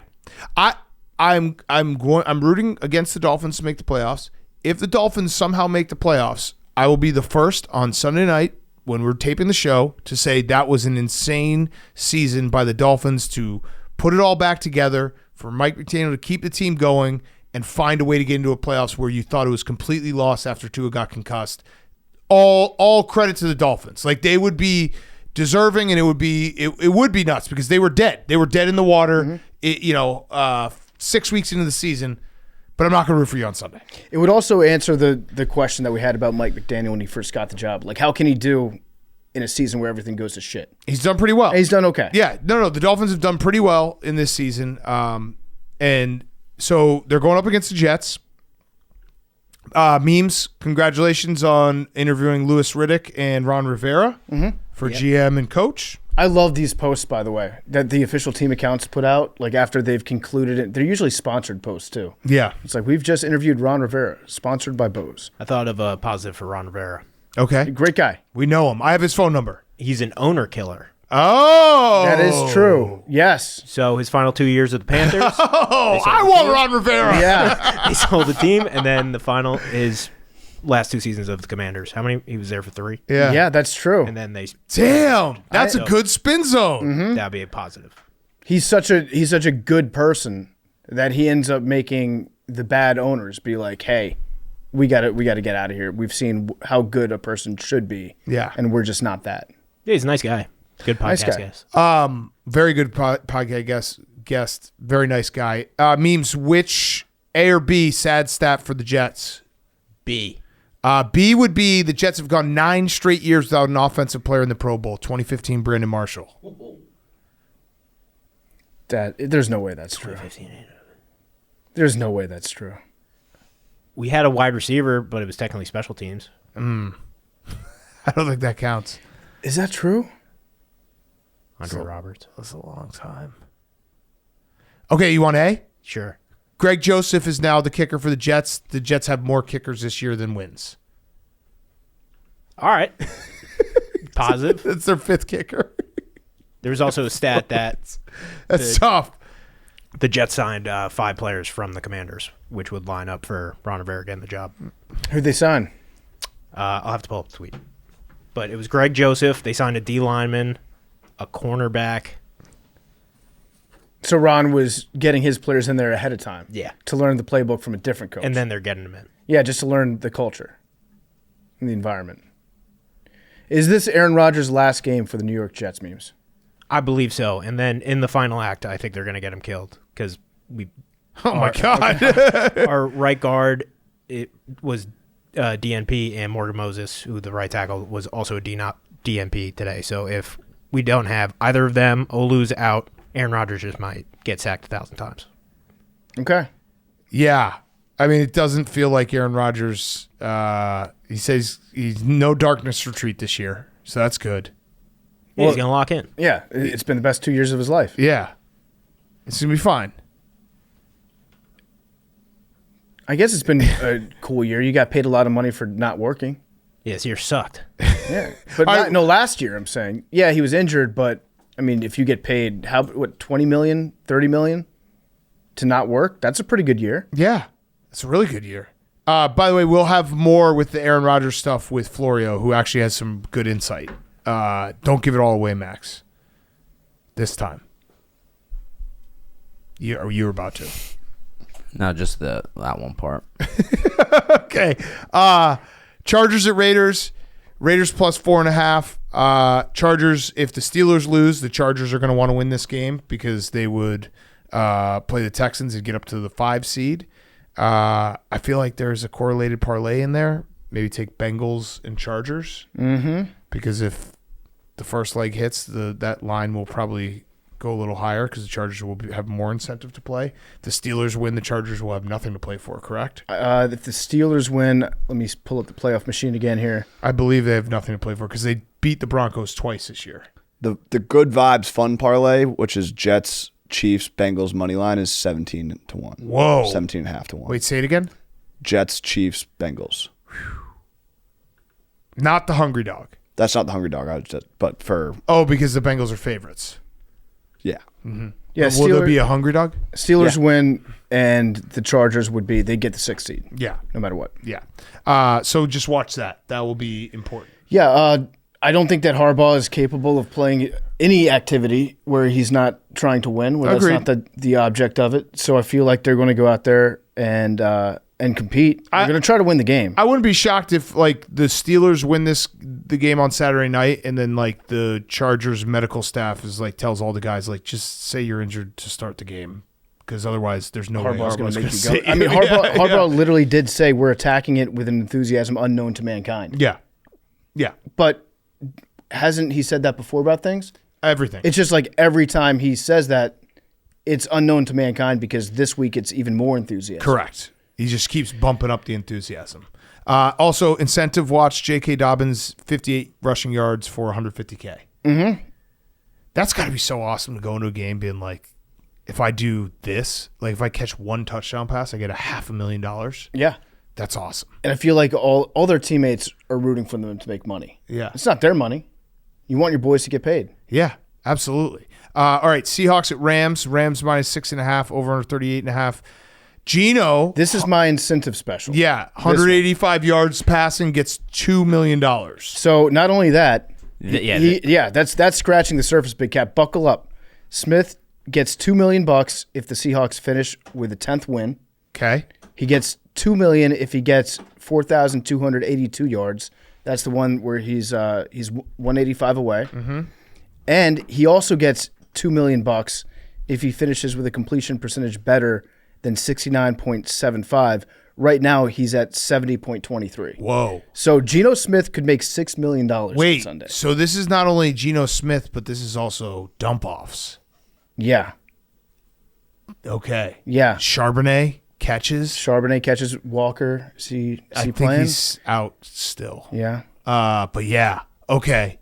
We gotta go crazy on Geno. Geno's gonna listen, Geno. Wait, what was the second one you said? The 10 wins, the yards, 10 wins, and then completion. He needs 185 yards. Yep.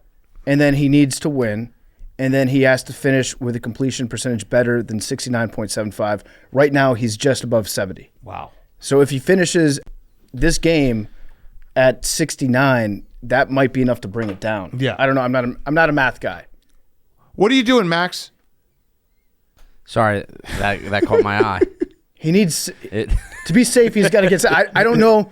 69.75% is what the number is. If he would it drop him down beneath that if he finished this game at 69?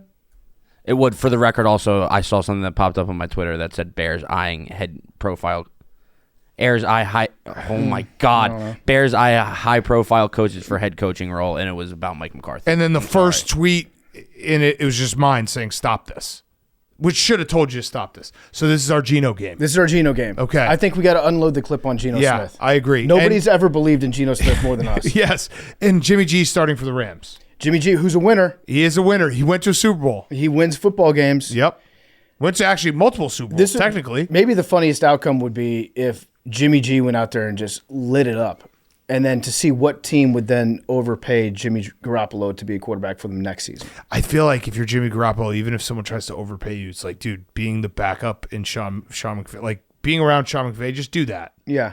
Just be there. And also, Matthew Stafford's like the toughest guy ever. Yeah. So your job it's a good job. is pretty safe. Yeah, it's a good job. Okay, 49ers at Cardinals, wrapping up the afternoon slate. Big question here is, Josh Dobbs, can you have a revenge game if you've played for 8 teams? No. Okay, I thought so. It's tough to have a revenge game in that scenario. And also, every stop you made I think was like the team being like, we're going to give Josh Dobbs a shot. The first team that got rid of you. Steelers. So if it's the Steelers, Yeah. I think you can have that revenge game. Yeah.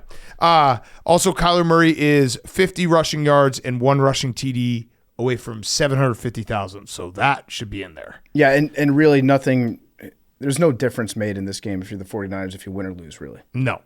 Josh Dobbs. You're going to be picking right around 11. Yeah, no. My notes for this game were the incentives, and then it was we need to just keep hammering. It starts right now. Today's January 3rd, 2025. I know he's got a lot of years left, but George Kittle should be in Canton. He is the 4th tight end all time to have 4,000-yard seasons. 4th all time. So Kelsey has 7 of them. Gronk has 4, Witten has 4, Kittle has 4. Yeah, put him in a gold George jacket. Kittle should be in a gold jacket. We'll start working on a PowerPoint, but he's an absolute monster. You know what? And this season's been bad, but he's been great. I'll say this. If Kittle, when he gets into the Hall of Fame, Yep. we'll make our own bust of George Kittle Yes. to keep in this studio. Yes. Absolutely. And it will say Greg Kittle. Yeah, and we'll make it bigger than the Canton one. Yeah, and it'll look sweet. Double the size. His hair, his flow will be better. Whatever hairstyle he wants in it, the mohawk, will be incredible. you name it. He's a Hall of Famer. Start referring to him as George Kittle Hall of Famer. Yeah. Do you think that the Cardinals try extra hard in this game to put up points because the last half of their season has been so disappointing? Try maybe. Yeah. Is that Could Jake, they? Is that Jake Marsh? Yeah, that is Jake Marsh. Our darling Jake with he's Jerry. with Jerry. We're doing a good job of watching this Jerry stream, being distracted while we're podcasting. Also, Jake being on TV reminded me with college football, with Yeah. the playoffs on, I would like to see Jake Marsh calling college football next year. yeah, I feel like a lot of people would. yeah. So if you're a big so-and-so out there, hire fucking Jake. Oh, actually, I talked to Jake this morning, and I meant to tell him when he listens to this, Jake, text me your predictions for time slots for the playoff games Yeah. on Sunday. Although we did do that like 5 weeks ago. Yeah, but I want to see his because Yeah. he takes a lot of pride. And he in it. usually nails them. Yeah. Well, except that one I year. think that He one got was like a big all of them mistake, wrong, yeah. and he was devastated. Okay, last game, the big game. Vikings at Lions. Lions minus 2.5, over under 56.5. Maybe the best game of the NFL season is the last game. I'm so excited for this game. Did you see Vikings OC Wes Phillips said Sam Darnold is a guy's guy type of guy? I saw that. Yeah. Guy's guy type of guy. That's a football guy. That is. I think we've been looking for the way to describe a football guy for 8 years. A guy's guy type of guy. Yeah. That's a football guy. I don't know how the Lions defense is going to hold up, although Alex Anzalone did return to practice, so that's good. I just don't know. I don't know how. I think the Lions offense will continue to be elite, but that defense is just, it's tough. I don't think Dan Campbell's going to punt. I honestly don't either. I don't think that he is. This game, I think Kevin O'Connell might not punt. That would be awesome right before the game. Gentleman's agreement. Because, why would you want to give it back to the Lions offense? Yeah, neither one of us will punt. And if you're the Vikings, what's the point? There's got to be a better chance on 4th down that you're going to get a first down against the Lions defense than stopping the Lions from scoring on the way back. Yeah.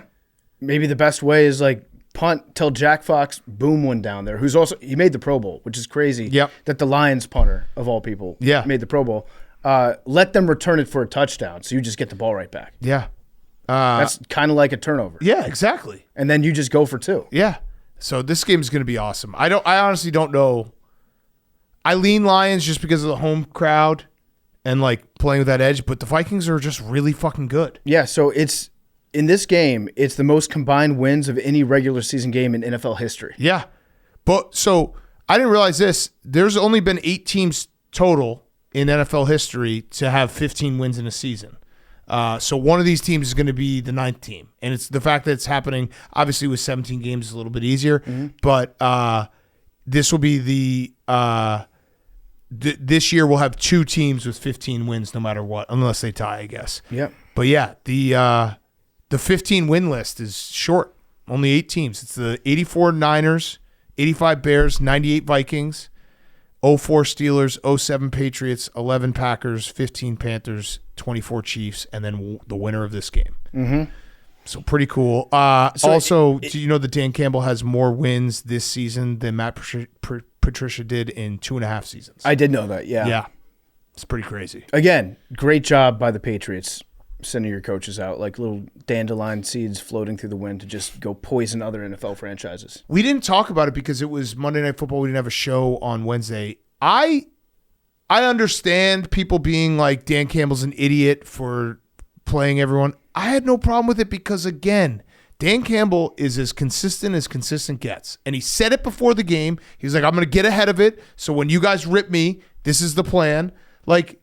I just think that that's just what his culture is, and it's just balls to the wall all the time. I think there's something to be said, too, for guys that are stepping into positions on defense to just get them in games more. Yeah. And they're not gonna get better unless they play. And the Lions are still on that climb up. If the Lions win the Super Bowl this year, I would expect Dan Campbell to maybe be a little bit different next year if given that same exact spot. Yeah. It's like, hey, we've been there, done that. But they're still on that hunger climb up where that game meant something to them personally because that's where they lost last year. And yeah, Dan Campbell does everything. He telegraphs what he's going to do. He's going to be insanely aggressive at all times. And I think everyone in that locker room buys in, and that's all that matters. Mm-hmm. Whoever loses this game is going to be the best 5th seed, the best wild card team of all time. Yeah. And it's brutal. The consequences of losing this to have to go on the road immediately. Well, imagine that you're the Bucs or the Rams, and you're just sitting there. We won our division. Oh fuck, the Detroit Lions. Who would you want? Well, if I'm the Bucs, I think I would rather have the Detroit Lions because we beat them in September. But then, if you're the Rams, you'd rather have the Vikings because you beat them also. Yeah, I guess that makes sense. I feel like if these teams meet up again in the NFC Championship, whoever loses is going to win. And vice versa. I like that. I like that. So not the end of the world if you lose this game.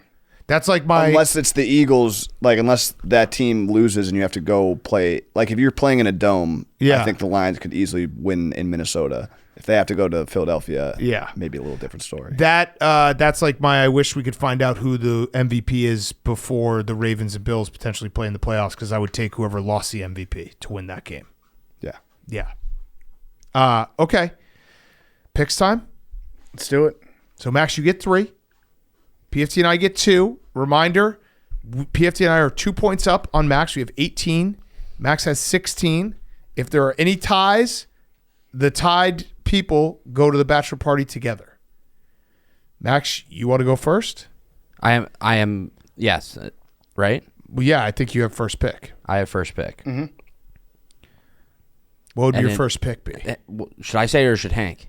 Max. No, you say. Seahawks -6.5. Ooh. Bad pick. Geno Smith. Jimmy G. Terrible pick, Max. Jimmy G. Forgot about Geno Jimmy Smith G. needs to win the game for $2 million. That was the first pick. That was my number one that I sent over. Yeah. Okay. I'm going to take the Vikings and the Lions over. I wrote down the wrong number here. But what is the over on that game?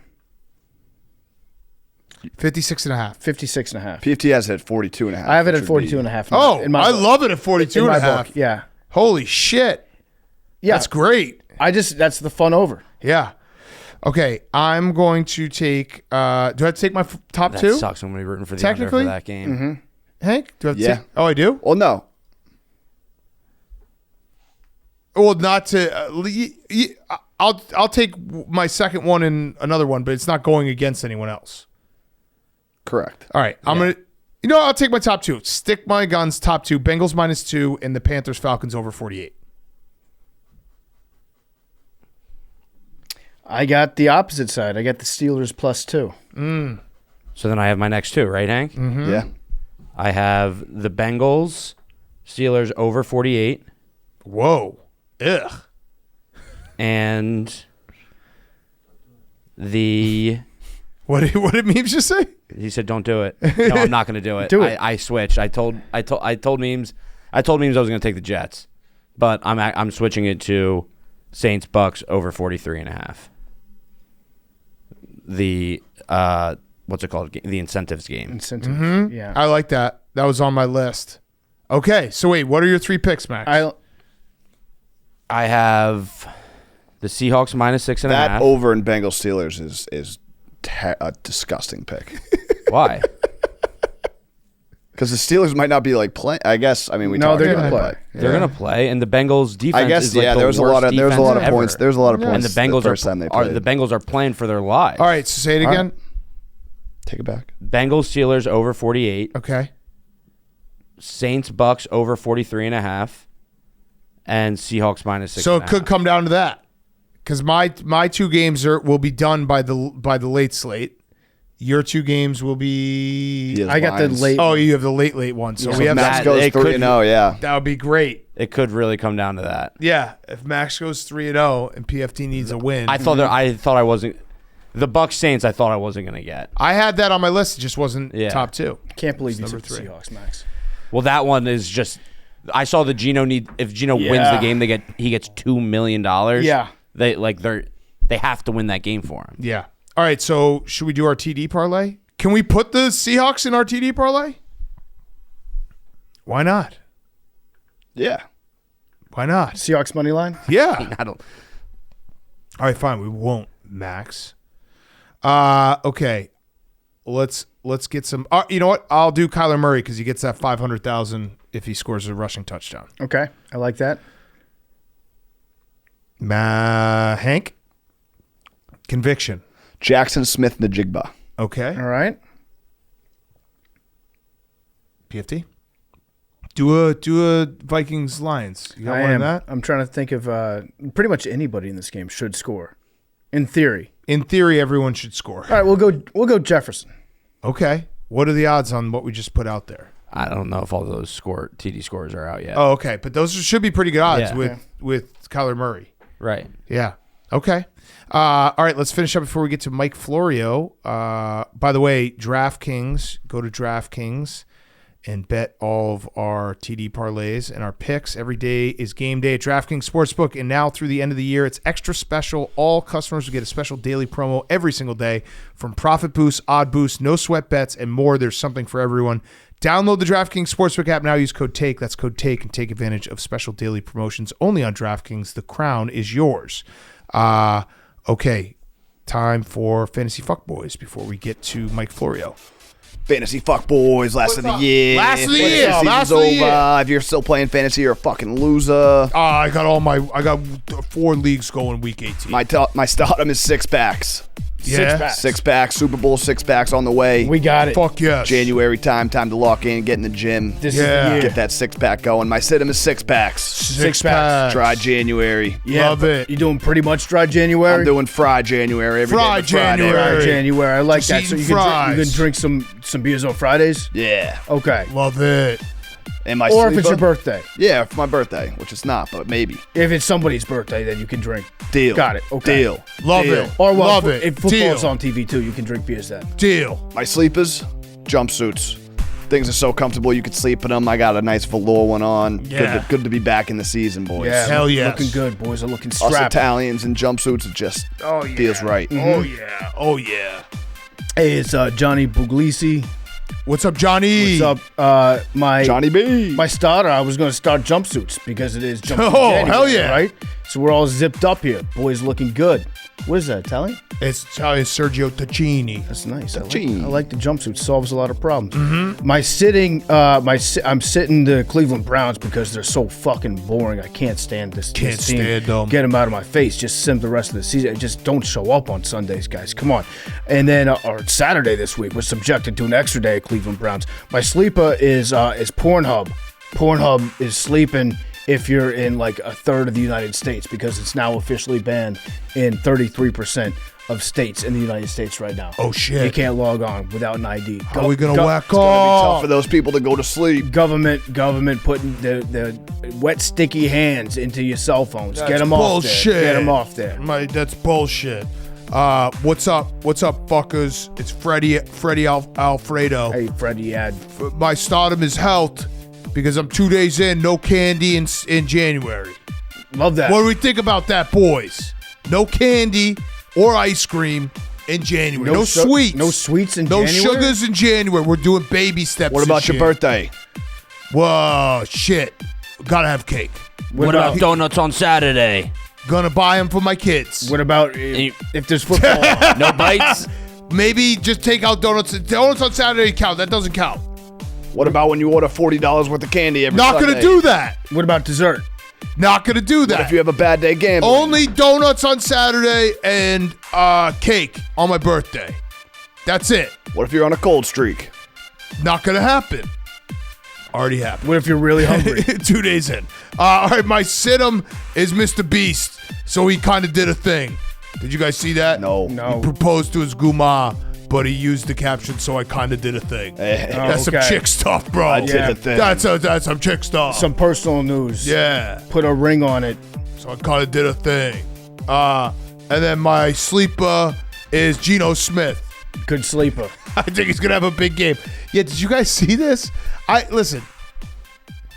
Cool, but doing so I kind of did a thing. That's a chick Instagram hashtag, right? I did a thing, and then what's the emoji? Or we did a thing. Yeah. Well, he said I kind of did a thing, making it all about himself. Yeah. Mrs. Beast, you should be respected too. You were part of the process. White Boy Rick, I think, had a funny tweet. He was talking about one of the funniest phenomenons on Instagram for engagements is the chicks in the comments, best friends who want to be like, I knew before everyone else, and will comment like, finally, or like I've been holding it in forever. I was so happy when you told me. Yeah, right. Yeah, just being like, I knew before everyone else. Just want to let everyone know. Wait, go back to the picture of the hand. He could have done better With the ring? with the ring size. Yeah, I agree. You know what he should have done is he should have been like, hey, my girlfriend, I'd like to propose to you. Here's an African diamond mine. I'm going to give you 24 days to find the biggest diamond you can get. Yeah, or if he just puts it on a live stream. The more hours you can last without saying a word, Yeah. the diamond gets bigger. Yeah. That would have been great if he beastified it. Yeah. So he kind of did a thing. Why are they all just wearing his merch? Also, this is the most staged picture ever. That wasn't a candid. You don't think that was at the moment? Congrats to him, though. Looks very happy. I did see somebody when Jeremy Reeves got engaged after Sunday Night Football last week. Yeah. I saw somebody that was saying like, I would never in a million years get down on my knee to propose to a woman. Yeah, I saw that. That's a bad way to start off a relationship. Like Yeah. putting yourself beneath the woman. That's honestly, fellas, is it gay to propose to a woman? Sounds like it. I think it might be. What a take. What a take. Okay. Let's get to Mike Florio. Before we get to Mike Florio, he's brought to you by Nutrafol. It's easy for guys like us to overlook our own well-being. We're busy. Many of us don't realize that the stress from the inside can affect us on the outside. If you've been noticing a little less hair when you look in the mirror lately, Now is the perfect time to start taking Nutrafol so you can improve your hair growth from the inside out. Nutrafol is the #1 dermatologist-recommended hair growth supplement brand trusted by over 1 million people. In just 3 to 6 months, you can go from a hat guy to a hair guy, get thicker, stronger, faster-growing hair with less shedding. Nutrafol's hair growth supplements are physician-formulated using 100% drug-free ingredients. Their patented technology provides consistent, reliable results. Men also reported no compromise in sexual performance. Start your hair growth journey with Nutrafol. For a limited time, Nutrafol is offering our listeners $10 off your first month subscription and free shipping when you go to Nutrafol.com/men and enter the promo code PARDON. That's Nutrafol.com/men and use the promo code PARDON. Find out why over 4,500 healthcare professionals and stylists recommend Nutrafol for healthier hair. Nutrafol.com/men, Nutrafol.com/men, promo code PARDON. Nutrafol.com/men, promo code PARDON. Mike Florio is also brought to you by Experian. For the AWLs who really know us, you know how responsible we are with our money. The secret reason we have so much to gamble is because Experian helps us save money across our other purchases. League rights are getting out of hand. We have to subscribe to way too many streaming services so we can watch every key game and keep our listeners informed with our hard-hitting analysis. And that's where Experian comes in. They'll find and cancel your unwanted subscriptions for you so you don't have to worry about paying for services you forgot about. They'll also save you time and money by negotiating bills like cable and internet. That's right, they stay on hold for as long as it takes to make sure that you're getting the best price so you can save money and focus on what really matters. You can also have Experian negotiate your bills. Cable, internet, cell phone, and you keep all the savings. All around, Experian does the work so you can save money. It's a one-stop shop for your financial health. Get started in their app today. Results will vary, savings are not guaranteed, and some may not see any savings. Not all bills or subscriptions are eligible for negotiation or cancellation, and eligible paid membership is required. Get started in the Experian app. See how much you could save today. And now, here's Mike Florio. Okay, we now welcome on one of our best friends in the whole world. It is the CEO of Pro Football Talk, also author. All his books, Amazon, 99 cents for the entire year. It's Mike Florio. Mike, we wanted to have you on because it feels like there's a lot. It's like almost a precursor to what will be Black Monday soon, in a matter of days. There's a lot going on in the league. I don't know where you know what? Let's start. I got one real quick for him. Because Mike is a big J journalist. We know that. We respect him, despite the fact that Memes tries to slander him all the time. We always have your back, Mike. But how can you claim to be neutral if you show up on a national sports podcast wearing a Minnesota Vikings shirt? First question, why do you hate the Detroit Lions? Yeah, that's a good question. That's well done. I wear what they send me. If the Lions want to send me something, I'll wear it. I've gotten stuff from the Buccaneers. I've gotten stuff from the Eagles. Now, this week, I don't know. If I had something from the Lions, I'm not sure that I would wear it.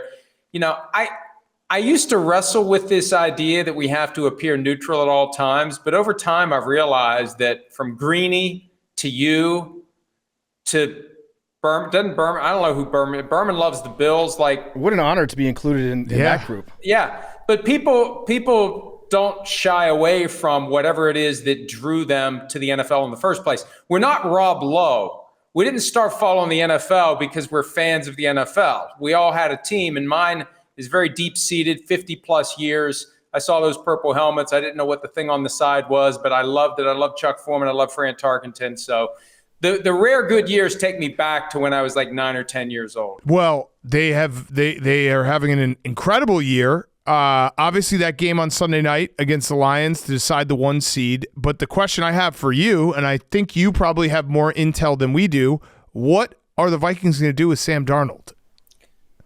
The Vikings would tell you they'll make their decision when they have to. And that sounds like a smart-ass remark, but they don't have to do anything for now. And they always have the franchise tag available if they would try to work out some sort of deal with him. Now, at one point, I thought they would let him go see what else is out there because there aren't a lot of teams that will be definitely looking for a new starter and would pay someone starter money on the open market. Also, I think there's a general sense that Sam Darnold's performance, at least as of a few weeks ago, might have been artificially boosted by Kevin O'Connell, and that you can't replicate that with another team. But something happened, I'd say in the second half of the game against the Cardinals, where Darnold accessed a higher level of performance. And when you hear what Kevin O'Connell says, when you see that video where they went nuts and dumped water all over him after the win against the Packers, they can't let him out of the building. Jason Garrett turned to me at one point, I think even before that game, and said that you can't let this guy leave. Everybody's looking for a franchise quarterback. When you have a guy who's playing like a franchise quarterback, you can't let him leave. They can figure out whatever they're going to do with J.J. McCarthy. If they have to franchise tag him, so be it. If they can work out a contract, so be it. But you can't let him go when he's gotten as good as he's gotten in his first year in the system, because he'll be even better next year. Yeah. Do you think there's a chance that they would potentially trade J.J. McCarthy, especially because this quarterback class feels like one of those quarterback classes where obviously teams are going to talk themselves into a few guys, but it's not maybe like last year where there was 5 or 6 guys that went in the top 15. So is there a chance they trade J.J. McCarthy? I think all options will be on the table if and when they decide Sam Darnold is the guy. He's only 27. I know. It feels like he's been around forever, and he turns 28 next June. So this is a guy you could have for 5, 7, 10 years. And you drafted J.J. McCarthy because you're looking for a franchise quarterback, and then one kind of stumbled into your lap. So if there's a team out there that's willing to make the Vikings an offer that they won't refuse, then you do it. If it gives you opportunities to get young players, cheap players, high draft picks, if you can do that, then it's easy to justify. And look at what the 49ers did. They gladly threw Trey Lance overboard because they stumbled into Brock Purdy. And, you know, there's no one to blame. Shit happens. Yeah. We stumbled into Brock Purdy, and he's so good that we can't let him go. We can't bench him. We can't go with Trey Lance. So they give Trey Lance away for nothing in comparison to what they gave up to get him. And I think the Vikings get a hell of a lot more for J.J. McCarthy than the 49ers got for Trey Lance, if that's what they decide to do. Or they could just play it out a couple years. Yeah. You could let Darnold be the starter for 2 more years, let McCarthy learn for a total of 3 years, and then flip to McCarthy at the appropriate time. What would that be? 2027, McCarthy becomes the starter. That's another option that I think is on the table. Mm-hmm. Yeah, I don't know why they would get rid of him right now unless a team came in and offered a high first-round pick for him. Outside of that, I don't get why the Vikings would move on. And there's an argument out there that the Vikings should tag and trade Sam Darnold and just go with McCarthy. But the big unknown with McCarthy is we don't know if he can play. Yeah. He's like any other unscratched lottery ticket at this point. We know Darnold can play. We don't know that McCarthy can. So it becomes dangerous to move on from Darnold and hand the ball to McCarthy. Although I think O'Connell would do a pretty good job of getting the most out of McCarthy if he had to. Yeah, I agree with that. So you mentioned Trey Lance. Is there any chance that Trey Lance gets meaningful minutes this weekend? Isn't it weird that they just refuse to use him? At one point, I thought it was a bizarre sort of, we don't want people to realize how good he is so we can sign him back to be the backup next year. But at some point, it's just ridiculous. Yeah. You just put the guy out there. His contract expires after this season. He's going to be a free agent. And, I mean, Cooper Rush hasn't been bad. And Cooper Rush has a good one-loss record.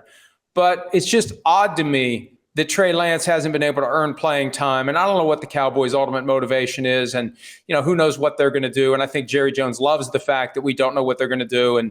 And we talk about what they're going to do, whether it's about Trey Lance, whether it's about Mike McCarthy, whether it's about anything. He just wants to give us things to talk about. Yeah. Yeah, so with Mike McCarthy, I mean, people have been talking about, like, getting him fired. Mike McCarthy, his contract expires. So after the end of the season, what does that process look like? Are they going to start negotiating, or are they going to just be like, do you think they'll just say, hey, Mike, nature ran its course. Good luck, Godspeed, see you around? Jerry Jones has said that it's something that will be a topic next week, and they love to take over the news cycle if they can. I could see Jerry Jones dropping his decision on Mike McCarthy during a playoff game or right before a playoff game. Remember, the Dak Prescott contract, the news of that hit during the pregame shows before the first Sunday of the regular season. He knows how to commandeer the news cycle. And I think at some point next week, we'll find out whether or not McCarthy's coming back.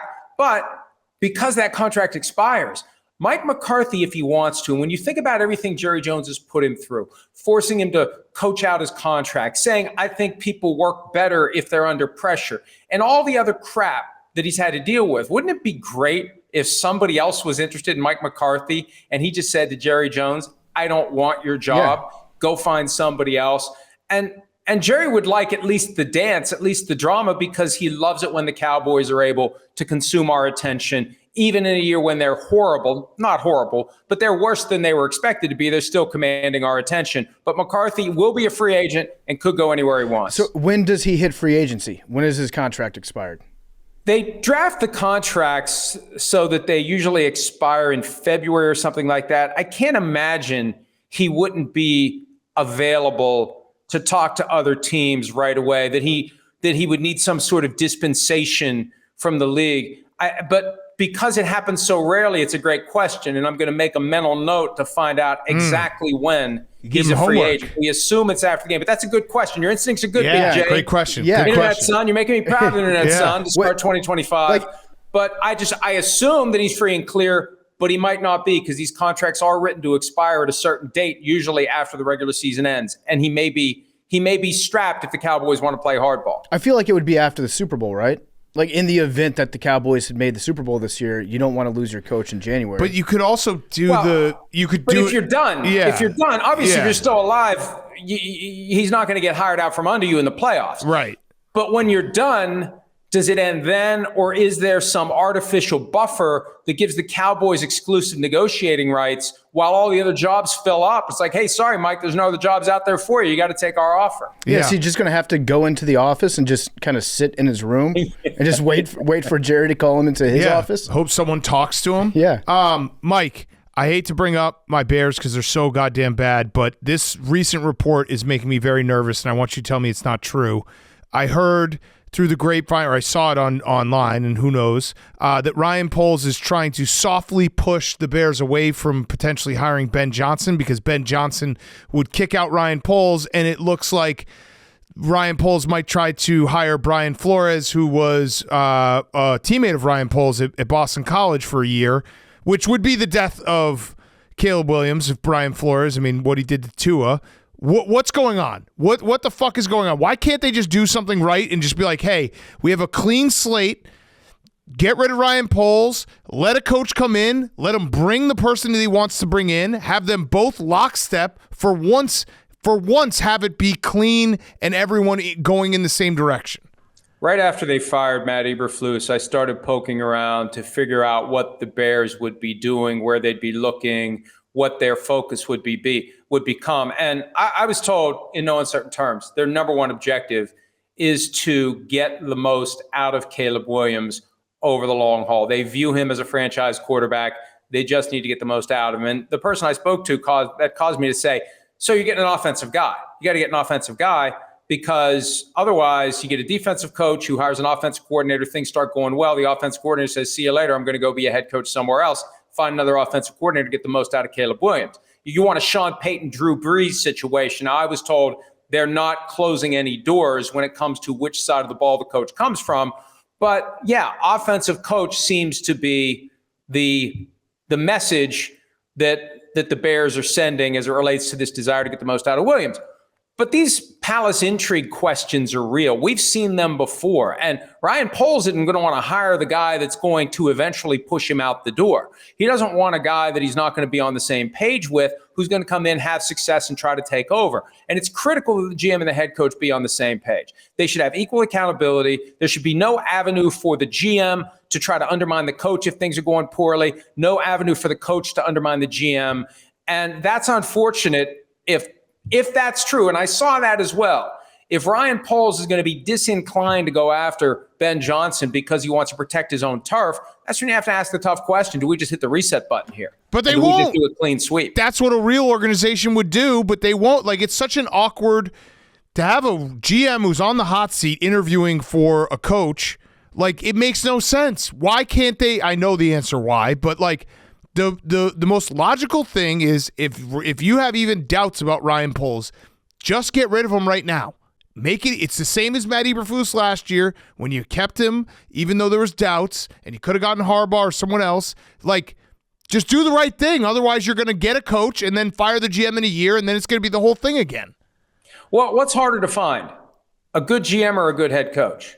What's more important, a good GM or a good head coach? I actually don't know. I don't know. I honestly think it's a good coach. I think a good coach goes a long way toward making up for bad personnel decisions. But look at Bill Belichick. Look at him. He was such a good coach. He was able to make up for shitty personnel decisions that he made. But the real answer is, and I kind of agree, I would lean towards coach, but the real answer is a coach and a GM who work well together. Right. That's the real answer. It's the two guys who are going to be working and their vision is the same, because you can't have a GM who's got one vision for the team and a coach who's got a different. Like, that will never work, and that's what the Bears are going to end up doing. Well, and that's why I think Bill Belichick ultimately had no one interested in him, because even if he comes back without final say over personnel, okay, fine. This GM who's 30 years younger than him is going to draft a guy that Belichick doesn't want, so Belichick's going to put him at the bottom of the depth chart. There's a lot of ways that the coach and the GM can butt heads if they don't have a shared vision for the players they need, the systems they run, and equal accountability. So we either both fail or we both succeed. Right. So look, if there's any truth to an idea that Ben Johnson wants to make a power play on the way through the door, or he'll make one once he gets some wins, and that creates hesitation. If there's anything other than making the Bears as good as they can be that's influencing these decisions, that's a sign of a dysfunctional team. Because as you said years ago, and I use it all the time, and I attribute it to as much as I can, dysfunctional teams do dysfunctional things. Every time they get a chance. All right, so the current openings, we know the current openings, the Saints, the Bears, the Jets. What other openings are there going to be come Black Monday? Who is you're hearing right now is gone? You know, there isn't like a clear, obvious list of definite openings. We've been waiting for Jacksonville ever since their bye week, and it felt like it was a done deal going into the bye week. For whatever reason, Shad Khan, the owner of the team, didn't fire Doug Peterson then, but it was such a bad season. Can't imagine him coming back for another year, especially after Khan in late August said this is the best team the Jaguars have ever compiled. How do you live with that statement and say, oh, it's fine that we were 4-13 or whatever their record is? So I think Jacksonville's at the top of the list.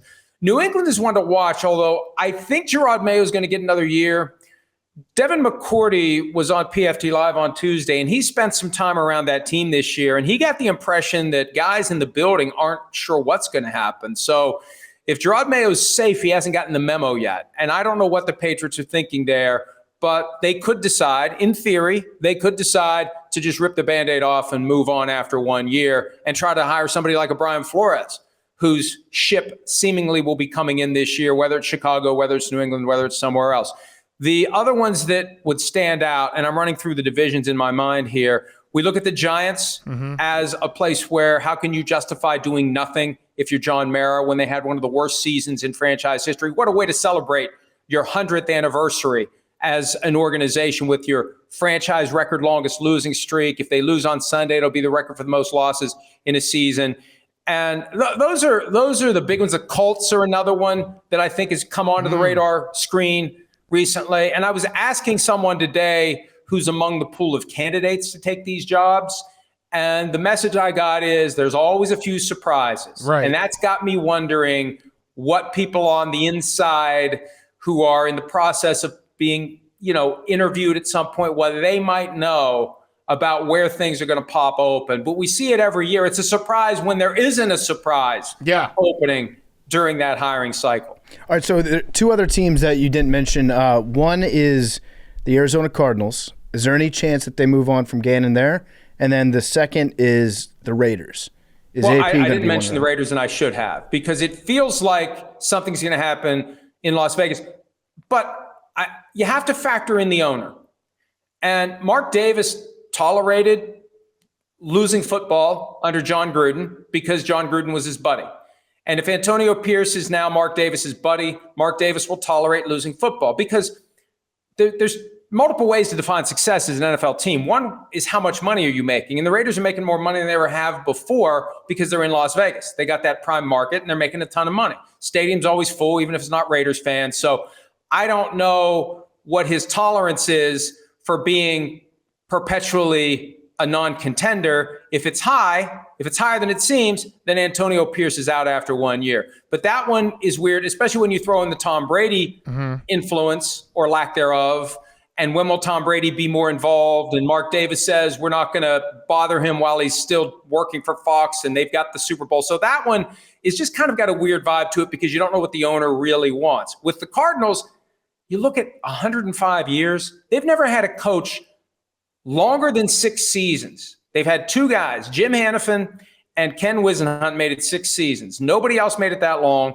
Gannon's got 2 years. This year was a disappointment relative to how they started. I think he gets 1 more year, but that's the thing with these jobs. You always have to factor in ownership because it's one group, typically one person making the decision, and you can have, 10 people make 10 different decisions with the same set of facts. Yeah. What I love about you, Mike, is you've been all over the Tom Brady rules. So, like, every time there's a seeming conflict of interest, I feel like I hear it from you. So what's the latest on that? What was he allowed to do last week that he shouldn't have been allowed to do? Well, he's one of the voters. Uh-huh. Thank you. No, it's great. You're on top of it. You're an important voice because nobody else is doing it. I know we live in a time where standards don't matter anymore and just do whatever you want to do. Yes. And, just it doesn't care. Nobody cares. But when you think about this, the idea that any owner of an NFL team would have a vote on league-wide awards, it's preposterous. It would never even be a conversation. No one would ever even have the guts to suggest it. And with Tom Brady, what I can't understand is he like the NFL's version of Michael Scott, who has no self-awareness whatsoever, or is he hyper aware of the fact that he can do whatever the fuck he wants and he's going to do it? I think it's probably that. Yeah. But there's a chance he just kind of, nobody ever tells me no, so I'm just going to do whatever I want to do. And I never stop to think that there might be some ramifications here that are a bad look for me.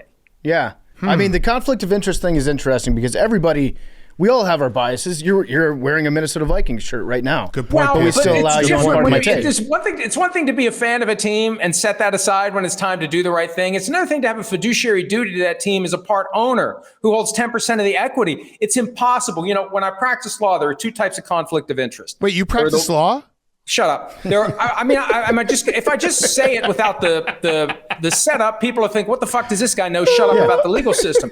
There are certain conflicts of interest that can be waived once the client understands what they are. And then there are some that just cannot be waived. And the idea that an owner would be voting on league-wide awards, that seems to be a non-waivable inherent conflict of interest. And I think after the season, the AP will find a way to clean it up. I think it just fell through the cracks.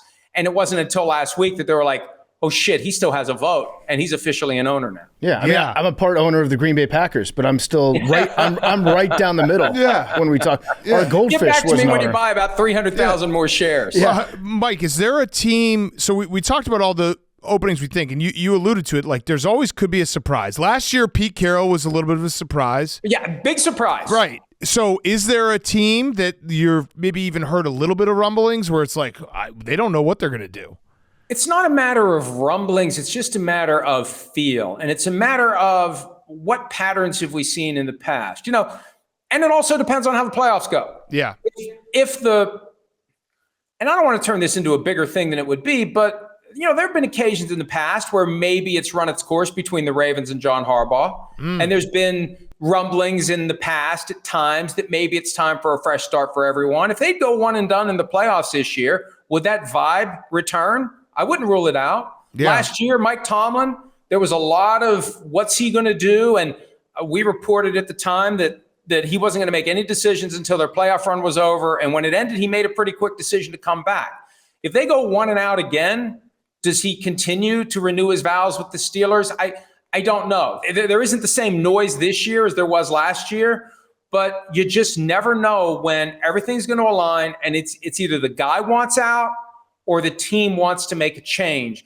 And there's only so many years that I think a guy can make it. It's amazing how long Harbaugh and Tomlin have been where they are in today's NFL. Yeah. And sometimes you can just make the argument for both sides that it makes sense to have a fresh start. And I'm not saying it's going to happen. I'm just saying that's how surprises happen because things go on behind the scenes unrelated to losses, unrelated to failed performance that cause people to say, we just need to do something else here. What about the Cleveland Browns? We both love Stefanski. We think he's a great coach.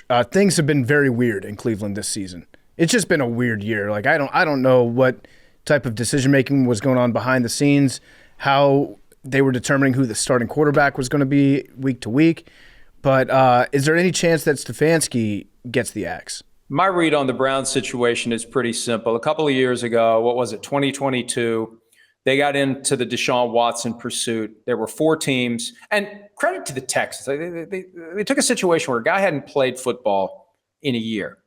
And they created a 4-team competition for his services. And they pre-qualified them for the loan when you're buying a house. You had to tell us ahead of time what you're going to give us in trade, and we have to say it's okay.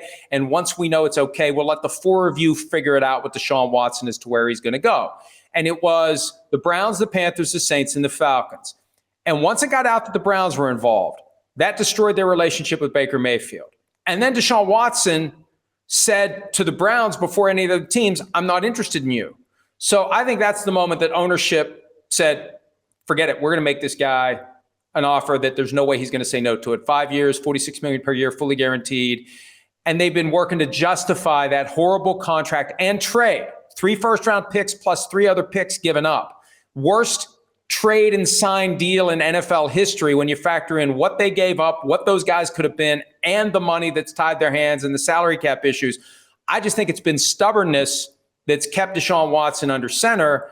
And I think Jimmy Haslam, who's, I believe, at the root of it, the owner of the team, I think he's sufficiently flexible to realize it's not the fault of Andrew Berry, the GM, or Kevin Stefanski, the head coach. They were just doing what Jimmy Haslam wanted them to do. That's happened before, and it doesn't insulate people when it's time for folks to get fired. But Haslam's already indicated back in December that he's not going to change coach or GM. That's not binding.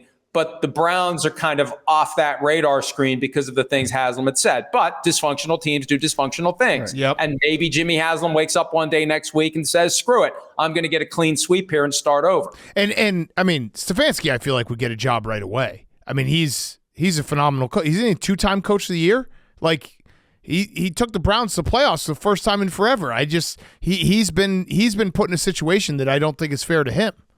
Yeah, I don't know that it would be the same as if a Mike Tomlin got fired. I think if Mike Tomlin would ever get fired or leave Pittsburgh, they'd be lining up out the door to try to hire Mike Tomlin. But 2-time coach of the year, you're right. That's a misleading award. Coach of the year just means you're the head coach of the team that surprised us the most. Yeah, and Matt anytime Nagy the Browns won do one. anything good, it's a surprise. So let's make him coach of the year. But still, to do well amid the dysfunction that is the Cleveland Browns is impressive. Yeah. Where's Mike Vrabel going to coach next year? Because it feels like he has – maybe not by his own choosing, because I think he probably wanted a job last year. But what's happened in this year off is he's basically got every team has been linked to him in some way, and it feels like he will be at the top of the list. He and Ben Johnson to pick wherever they want to go.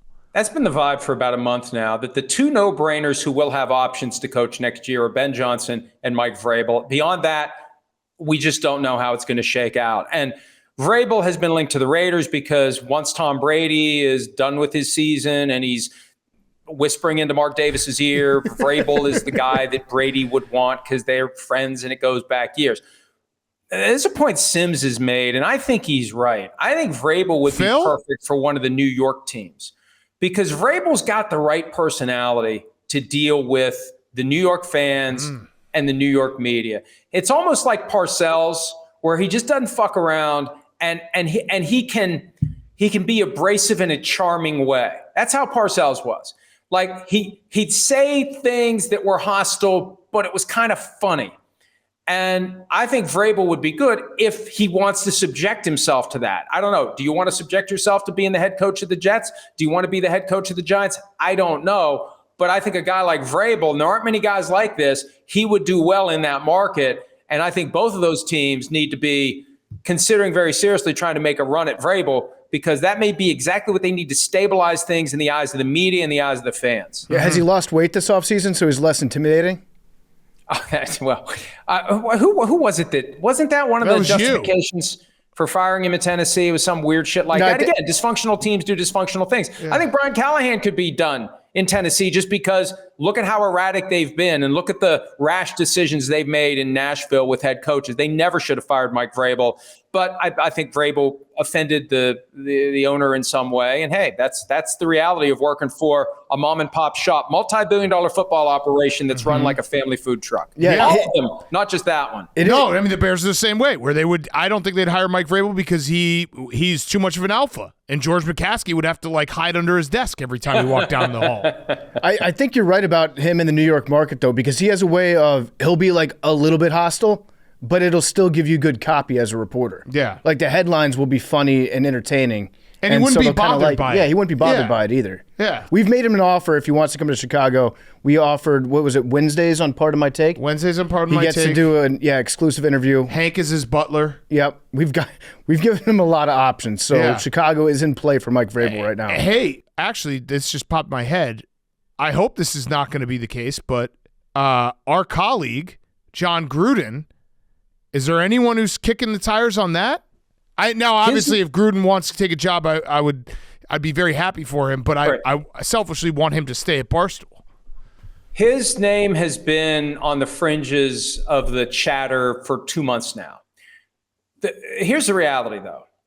Set aside the emails. And, it's been 3 years, and we've seen people come back from worse than the emails. And I'm not justifying it. I'm just saying the passage of time causes things to dissipate. He still has active litigation against the NFL and Goodell. So what you have to, and we talked about the Browns earlier, when they made that big contract offer to Deshaun Watson, it pissed everyone off because now we got to have more guaranteed contracts for quarterbacks. There's still an arbitration that's looming or pending over not giving players guaranteed contracts thanks to what the Browns did.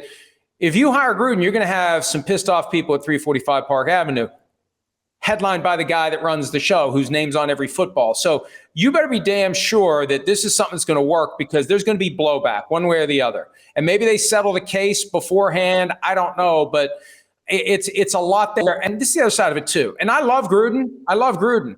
But when you start looking at his history as a coach. Sounds like you don't love Gruden. Okay. I've defended him vehemently in this litigation. Put your gun up, Max. Right. Go ahead, continue. But it sounds like you're about to say something that PFT, put your gun up. Go ahead. Just let me say this. Look at his regular season win percentage. Compare it to Jeff Fisher's. That's all I'm saying. Also a great head coach. Another gun. I got another gun. Listen, and compare Mike McCarthy's win-loss percentage to Gruden's. That's all I'm saying. That's the difference. Fat. All right. Okay. So you're saying, actually, I mean, a guy that has a pending lawsuit against the NFL would be a perfect fit for the Raiders. Yeah. Well, maybe he could be a Raiders head coach. Wouldn't it be something if Mark Davis hired him back? Yeah. Wouldn't it be something? Let me just say this, too, because I don't think people understand this. In this age of legalized gambling, somebody decided 5 games into a season in 2021 to peel off emails and to weaponize them to get John Gruden fired. Yeah. Forget about whether it was right or wrong. Somebody fucked with the integrity of a season 5 games into it. I mean, if you had a futures bet on the Raiders to make the playoffs, although they did, win the Super Bowl, whatever the case may be, they're always so big on the integrity of the season. Somebody connected to the NFL, and not many people had access to those emails, specifically said, I want this guy out 5 games in. And that's something that I hope his lawsuit goes forward and we find out who did it, because I think there's a lot of accountability there that may never be properly meted out and hashed out, because that's as wrong as it gets as it relates to the overall integrity of a given football season, to take out a team's head coach 5 games into it. If you were a betting man, would you say that there would be good odds on somebody whose name rhymed with Spruce Fallon that was behind the leaking of that email? I don't know that it was him. I don't know. Because, look, the accusation is it was the league and that Goodell was part of it. And until we get a chance to see how the lawsuit plays out, we won't know. It shouldn't be hard to recreate who it was that took those emails and sent them to the New York Times and the Wall Street Journal with the clear goal of taking out Gruden. It could have been Dan Snyder. It could have been Roger Goodell. I don't know that Bruce Allen even had access to those emails by then. Because what happened was they had the investigation. What's her name? Beth Wilkinson. She did her investigation. They had the emails. Somebody who had access to those 600,000 documents found those, removed those, leaked those, and took out Gruden. Mike, I forgot the question I was going to ask. Mike. Fuck. Wait, hold on. I got it. I got a good one. Let me know because I'm ready to fire. You're getting old. You're turning 50 this year. Your brain's 40, starting to go. shut the fuck up. You're like 85 years old. Go, PFT. Mike, did you want to wish us happy birthday month? Happy birthday month. Thank you. Happy birthday Appreciate month. it. Happy Great 50th. question. Great question. How is it that Big Cat's going to be 50, but you're only going to be 40? I don't understand how that works. It's crazy. It's weird. Yeah, you age in dad years. Mike, you're short. You got a short face, Mike. You got a short face. I have a real question for you. You talked about playoff teams. Sometimes there's a disappointment in the playoffs, and a team decides to move on. Last year, there was a lot of buzz around the Philadelphia Eagles. If it's like a bad loss, I'm not saying Sirianni's had a bad season. He's had a very good season, in fact, and he's a great guy, and he's a good friend to Max. Yeah, but a bad loss. But if he has a real bad loss, like a blowout, like the Packers roll in there and he like cries at halftime, they forget how to hike and tries to fight Matt LaFleur, and it's embarrassing, and they lose by 30, 40 points. Yeah, you think there's any chance that Philadelphia moves on from him? They had a real bad loss last year, though, and before they had the real bad loss to Tampa Bay, 32-9 in the wild card round, they lost all those games down the stretch. But for the Christmas Day game against the Giants, they lost all their games after starting 10-1, and it didn't happen then. Remember that shot of Jeff Lurie sitting in the suite? Who could forget? In Tampa Bay. It was like this perfect combination of rage and amazement and confusion all in one. And we were waiting to see whether or not they'd fire him and try to go after Bill Belichick. It didn't happen then. I think they've been good enough now that even if they get blown off the field, and do you really think they're one of the most talented teams out there? I can't imagine that happening. But there's just enough weirdness that happens with Sirianni. You know, the stuff with Zach Ertz, giving the fans the business after the Browns game. What else? There was a clip after one of the games where like he was trying to talk to somebody on the sidelines and they were like openly ignoring him. Like there's just enough weird there that makes you wonder how sustainable it is. But then you look at the record. That's the thing. You look at the record, he's damn good. Is there a situation where they're good despite him and they'd be even better with somebody else? I don't think Jeffrey Lurie wants to, roll those dice. Mm-hmm. Yeah. I remember my question, Mike. After LeBron said that the NBA owns Christmas Day, how many games are we going to get on Christmas Day next year from the NFL? It's going to be a continuous loop. It's going to be all day Christmas Eve and all day Christmas Day. Look, the numbers speak for themselves. And I don't know what the numbers would have been if the two games on Netflix had been on broadcast TV. Would they have hit 30 million? Would they have been 35 million? We got 38.9 or 39.8 million who watched Giants Cowboys, a shit Thanksgiving game in that middle window. These were real games. Steelers Chiefs, real game. Ravens Texans, until they started playing it, real game. If those would have been on regular TV, the numbers would have been even worse. And the NFL went easy on them. They didn't play on Christmas Eve, and they didn't play a game on Christmas night. I think the bottom line is Christmas football is here to stay. Mm-hmm. Whatever day of the week. Jerry Jones made it clear last week. We already knew. They're going to play whenever Christmas is. Wednesday's the hardest day to pull it off. The other days they're going to do it. Here's the question I have. Because in the past, when Christmas lands on a Sunday, they play the bulk of the games on Saturday.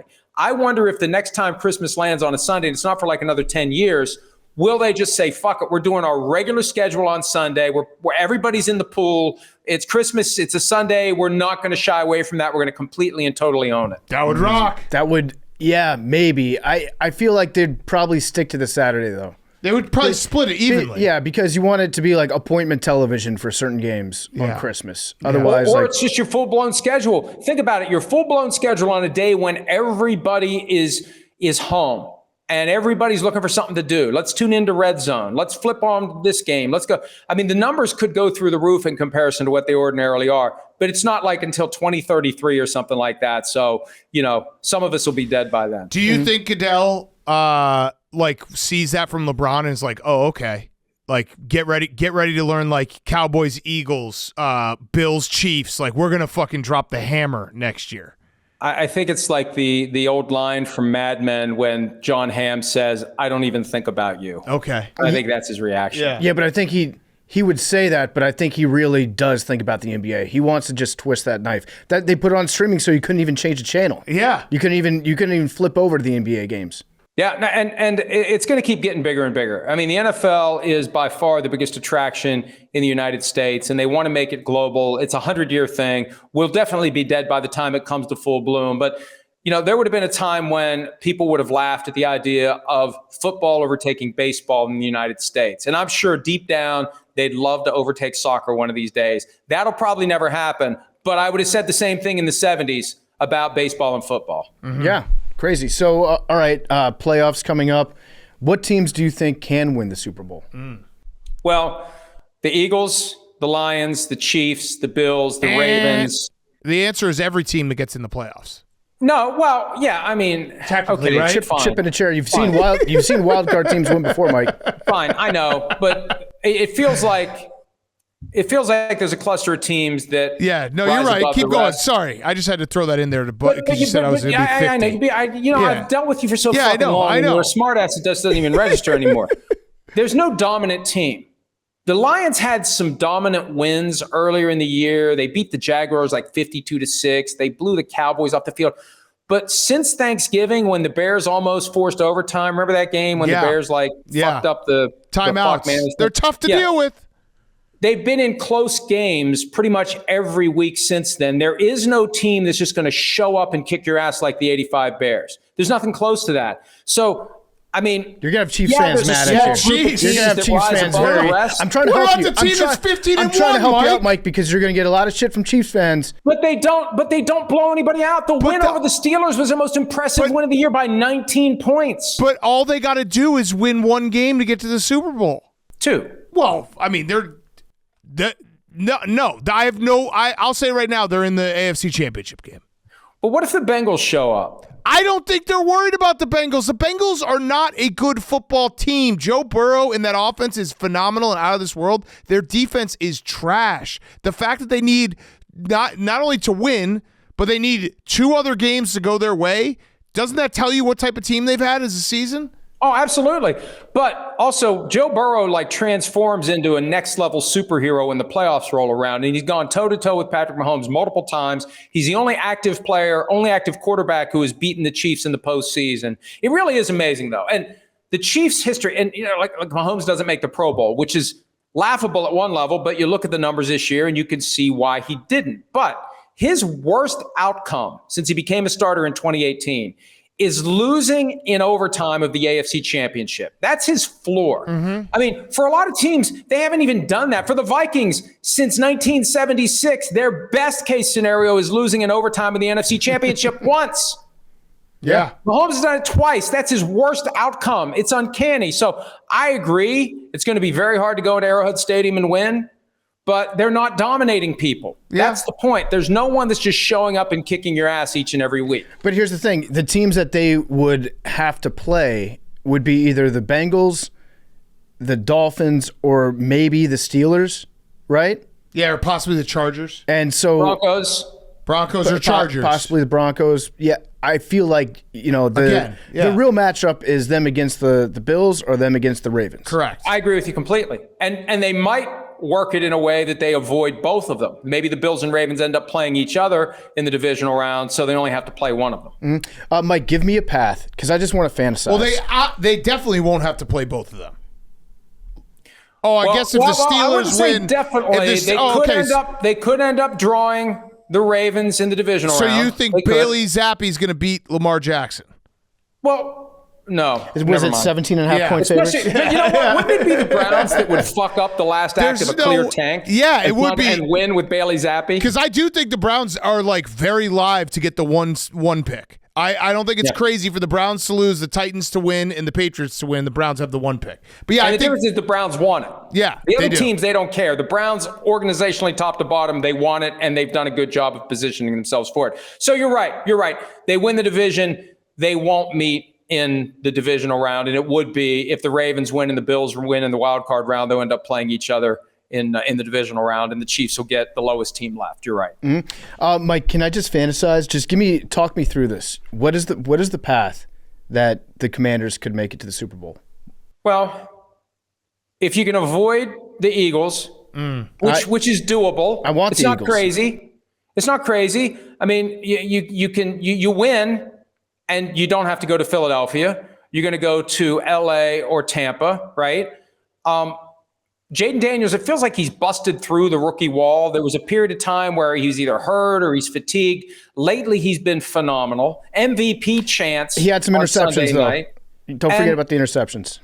Well, that's all right. They're doing better than anyone expected, and they fought through that lull that they slipped into. They slipped into a spot where it's like, okay, the Chariots turned back into a pumpkin. It's over for the Commanders. They came out the other side of it, and they've been winning. And it seemed like that can be dangerous. When you get to the playoffs and you're on house money and you don't give a shit and you just go out and play and you have confidence that you can make it happen. And Jaden Daniels has been, better than anybody expected.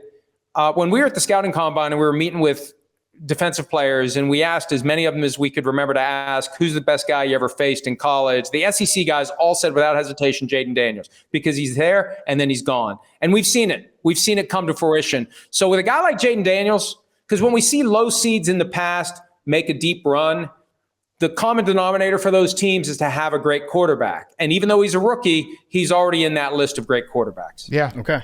Yeah, they can make some noise. Where's your path? I think they can make some noise. Stay away from the Eagles. Stay away from the Eagles. Make some noise. If the Packers take out the Eagles in the first round, we beat the Bucks, weird stuff starts to happen.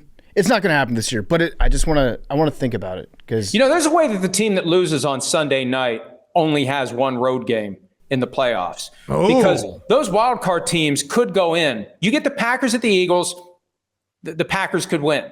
You get the Commanders at the Bucks or the Rams, they could win. And then the 5 seed wins at the 4 seed. All of a sudden, the teams left are 1, 5, 6, and 7. The 5 seeds hosting the divisional round game. And if the 7 seed upends the Vikings or the Lions, the 5 seeds hosting the NFC Championship. Or the 6 seed hosts the NFC Championship. That could happen.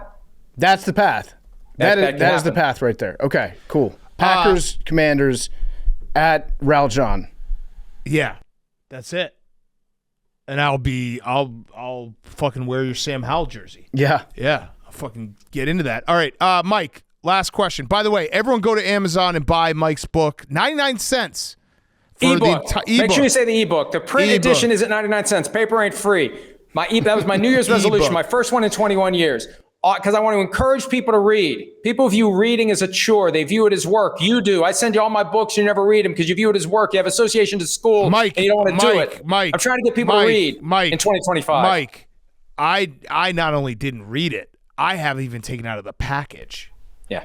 There you go. I've got it right behind me. I read the cover every day. Well, I think it's a great book. Thank you. Because my friend made it. Yeah. So and everyone should read. You know what? Pitch me real quick. No. Pitch me. One of my New Year's resolutions is to read a book this year.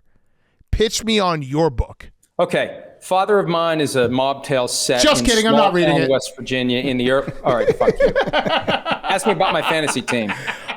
We finished in third place this year. Yeah. We're a big fantasy podcast now. We are. Jerry O'Connell's talked to. Actually, we might fire Jerry O'Connell and have his wife do it next year. Yeah. I feel like it should be good. Please do buy Mike's book. You know what? I'm going to read 2 books this year, and one of them is going to be Father of Mine.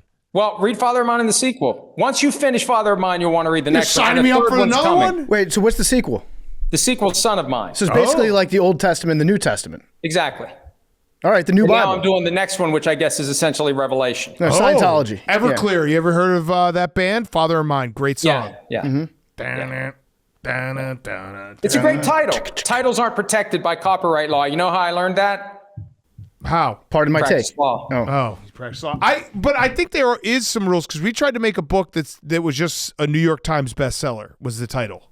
That's good. No, you can't. That's do really that. good. You can't do that. Can you name, Mike? As a lawyer, could we name our book a New York Times bestseller by John Grisham? I think that would probably be pushing the limits of the law. That would require, what do they call that? It's a case of first impression. All the way to the Supreme Court. It's love Legal at first minds from sight. all over the world would be studying it. Right. Harry Potter 9. Yeah. Pardon my take. All right, but last question, rowback question, RHOBACK.com, promo code TAKE, 20% off your first purchase. Q-zips, polos, hoodies, joggers, shorts, rowback.com, promo code TAKE. Give us one Florio story we're working. Oh, you know what? Actually, I don't know why we didn't do this. What's going to happen with Aaron Rodgers and the Jets? I think Aaron Rodgers doesn't want to come back to the Jets, but he wants them to be the ones that break up with him. He's been needling Woody Johnson. Every time he's on McAfee's show, he says some snarky thing about Woody Johnson. No, I might be fired by a teenager. I think he wants them to end it, and then he'll see if anyone out there really wants him. And if no one does, he's decided to retire. But if somebody that he deems worthy of his services wants him, and I'm fascinated by the possibility of him going to Pittsburgh. Remember that video of him and Mike Tomlin kind of making googly eyes at each other, and it's that like that Sopranos gif where they're it's Christopher and Patsy are doing this. I feel like that tracks with what the Steelers are currently doing at quarterback, which is we don't know how to develop one. Let's just go find a veteran and plug him in. But if he finds a team that wants him and he wants to play for them, then he'll play for another team next year. And he'll use the Jets not wanting him as motivation, even though he says it, but I don't believe that he wants to play for the Jets again. He knows what a shit show it is there. Aaron Rodgers and George Pickens. That would be fun. They don't speak the same language. That would be so fun. He said it's the best 2 years of his life, though, in New York. Yeah. Yeah, which tells you his priorities are completely out of whack.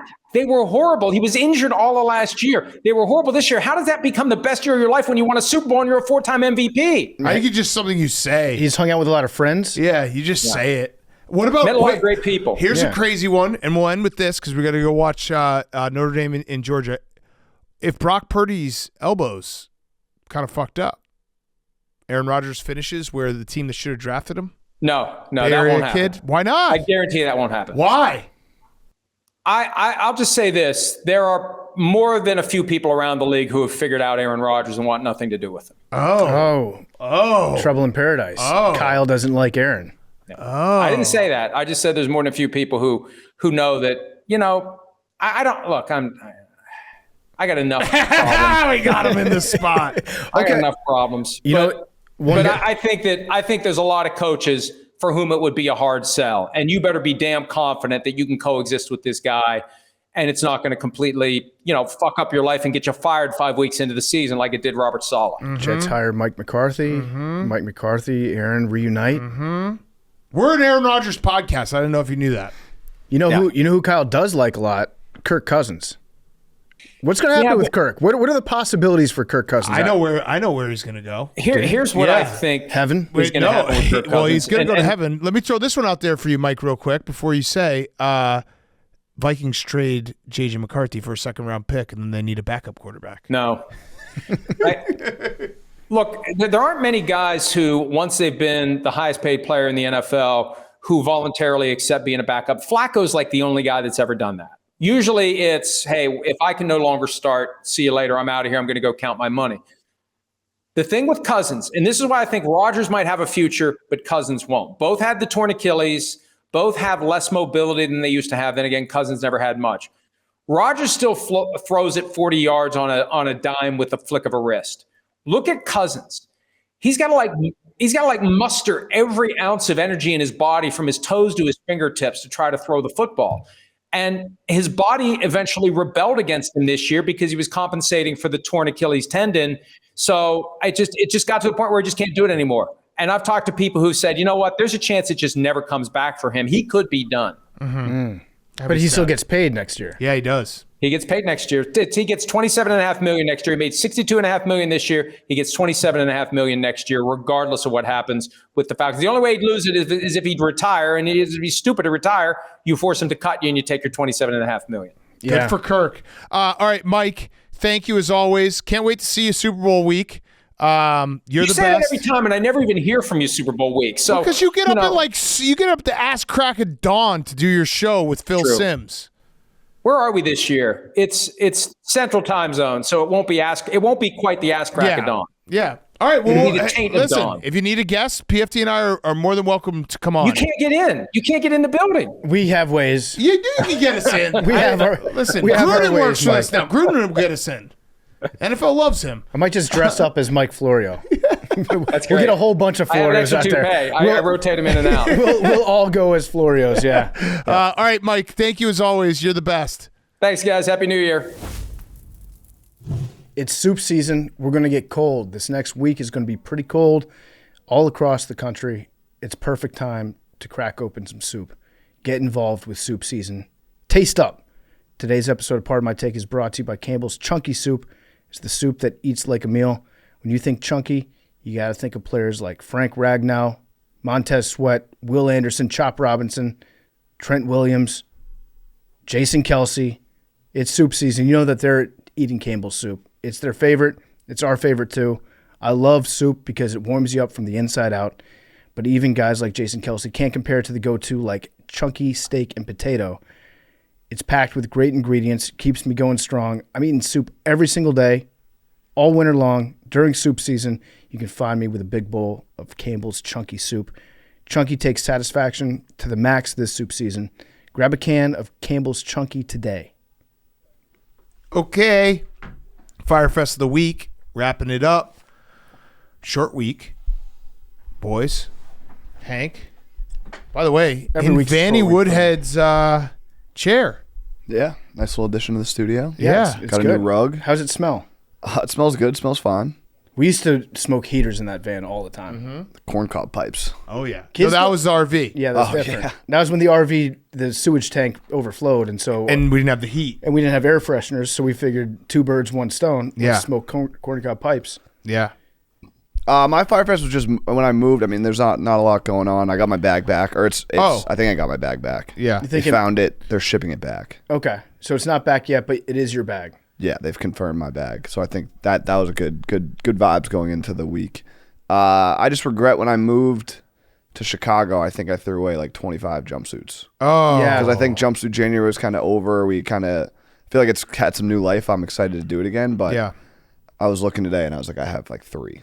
When at one point I had upwards of 40. Because jumpsuits, they're the first thing to go because they take up so much room. Yeah. Right. So if you got to thin out the closet a little bit, see ya.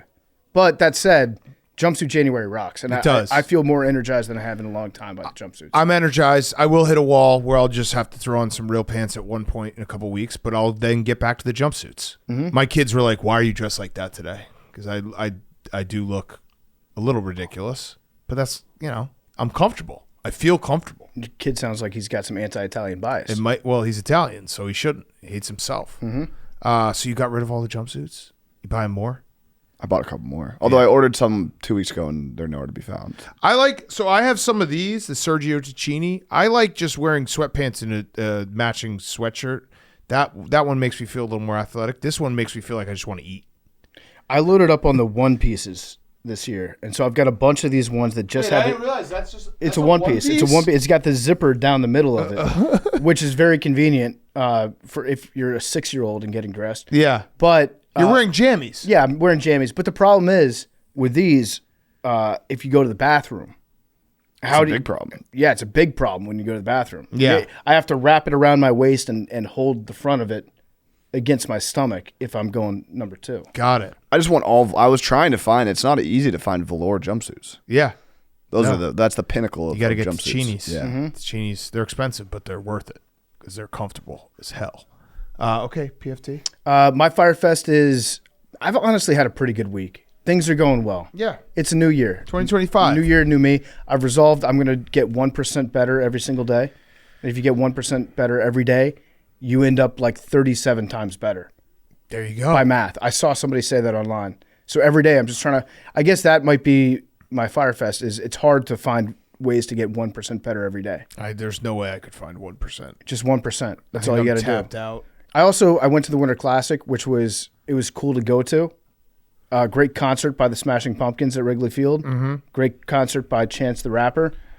Besides that, what you don't realize when you go to the Winter Classic is when you're looking down at a hockey game that's Yes. almost at eye level. It's hard to see a lot of hockey. It's not. Turns out Wrigley Field has done a really good job of putting on baseball games for a very long time, Yes. not other sports. Not hockey. And I missed the flyover at it. Oh. I was coming back from getting beers. Oh. And 4 A10s, How could you? 4 Warthogs buzzed the tower. This is a big disappointment. How could you? Big disappointment. How could you miss the Close air flyover? support. Yeah. Yeah, I don't really have a Fyre Fest other than I'm happy to be back with the boys because I was on vacation with my kids, and when you got 3 little kids under 6, it ain't vacation. It's just trying to figure out a way to make them happy, which they were. I went to Great Wolf Lodge Oh, nice. in Scottsdale. That was cool. It's a great place. Yeah, I watched my daughter, my middle child, go down the same small slide 300 times in a row. Did you take him to Houston's? I didn't take him to Houston's. I should have gone to Houston's. Family restaurant. Family restaurant. Great organization. Shout Unbelievable. out Biz. Unbelievable salad. Unbelievable salad. Max, how was your week with the foot? I was all over the place. I went to the wedding. The wedding was very fun. Did you dance? I did. I didn't. I sat for like 2 minutes at that wedding. Oh and my foot God. was killing me at the end of it. I'm fucking up this. I'm gonna go back to this doctor in 3 weeks, and he's like, somehow this is worse than when it was when you first came in here. What have you been doing? Yeah. I was riding bikes down in South Carolina. Yeah, Max, this is not good. It's not good, buddy. So you're just pretending you don't have a broken foot. He's Correct. just like, he said, I probably won't need surgery, so I can now I can really bang it up. No, I mean it's travel. What are you supposed to do? Yeah. Does it hurt more? Maybe not ride bikes. No. Because PFT did this where remember when we went to the Cubs playoff game and then a Bears game, and you were like, we walked way too much. Your foot got purple. Well, we picked up a wheelchair at Walgreens, I think, For the Bears game, And yeah. I was like, I don't want people to keep having to push me around. I'll just walk. I got a boot. It'll be fine. And then I walked on it a bunch, and then I went back to the doctor. He's like, yeah, you do need surgery. Yeah. That's not gonna happen to me. I also didn't ride bikes. Maybe riding bikes is good for it. Riding bikes I was worried about the riding of the bikes. It was Yeah, fine. you got a broken foot, you idiot. No, but it's not, I don't got a broken leg. Yeah. And then it's not like you're I wasn't standing on the bike. Yeah, but did the bike ever lean to the side of your broken foot and you had to put your foot down? No, it was, it was nice, I was biking around like a neighborhood and stuff. So it wasn't strenuous biking. Yeah. Yeah. How Memes, how was your break? How you feeling? It was good. I ate so much. A lot Yeah. of tortellini and Nice. pesto with crumbled sausage. It was so good. Wait, how many times did you eat that? Like 4 times. Oh, okay. It was. I just wanted to. I have a request. Yeah. I want us to do, because January we do free lunches here. Yeah. I want the free lunches in December. Oh, okay. Okay. Hank, don't shake your head at me. No. Because there's so much it's like you get back and you don't want to eat food all the time, and now we just have unlimited supply of food just staring you in the face all day, every day. Request denied. January in Chicago fucking sucks. You know what's awesome? When you wake up every day and you're like, I don't have to think about what's for lunch because it just gets delivered. That's the whole point of it. It's to boost the morale in the office in January. Also, Max, you have 2 weeks of vacation in December. Would you rather have 2 weeks of food? Good point. Or 4 weeks of food? Also, eat less. But it's just staring you in the face. Other fat Calories in, calories out. I know. But I can't do calories out right now. Max, you know what I'm doing? Actually, I was getting my steps in. What am I saying? But Max, there's always like a salad option. Yeah. There was a salad option today. I didn't eat unhealthy today. It's just every time I went back, I was like, "Oh, I'll get a piece. I'll eat some chicken. You know who you're in the boat with right now? You're in the boat with Nikki Smokes. The only 2 people who've ever complained about free lunches for January. Completely different. It's the best. Completely different. Hank, would you not agree? It's one of the best things. Easily. Like, But morale-wise. you aren't guys that are like, all right, January, time to lock in on my No, because I do that weight all loss." 12 months. Just don't eat sugar like me, except for donuts and cake on your birthday. That's fine. You I'll don't do like the that. free lunches because you're afraid that you'll eat too much. Correct. Nikki Smokes doesn't like them because he somehow never has an appetite. Right. And he also just wants to get drunk one random night with everyone who we see every single day. And then probably make decisions that would get him fired. Correct. Also facts. Here's the good news, Max. I've added at some point this month, I think probably maybe 3rd week of January, we're going to do tan week. I'm going to get a tanning bed in here. Calling it Tanuary. Yeah, we're all going to get fucking tan, and it's going to look so fun. That I'm in. Yes. That I'm in. This entire office just looking like we should we get were just spray tans. That's fine. Yeah, spray tan. Spray tans would be way funnier. Otherwise, everyone's just going to be burned. Yeah, But I'm cool with what I want everyone in this office to be as tan as fucking possible. I love that. In the middle of January, we just all look hot. That sounds great. Okay. Pug, how was your week? Week was good. Pug. Too much driving around. I'm ready to chill out. Oh. You've been mobile. Very mobile. Pug's been cruising. Yes. Where are you Up driving? and down New Jersey. Oh. Garden State Parkway. You see any Woke drones? up this morning. Saw a couple drones, yes. What do they look like? They kind of look like they're lit up green and red. They kind of look like little airplanes. And So drones. They look, just little, they look Little like planes. helicopters It sounds almost? like you're describing planes. it's the good aliens. Okay. Yeah, that's true. It's good aliens. Also- President Pug. Pug, you have a $2,500 free bet? Yeah. Oh, yeah. Was it Hank? How much did we split? No. 10 grand. It was you have a $5,000 free bet then, Oh, wow. I didn't know it was that much. because Hank and I split it, right? Yeah. So Pug, what are you gonna bet? I don't know. It's a lot of pressure. I'll have to think about it. Okay. Pug. All right. First numbers of the new year. Memes. Have you ever gotten this?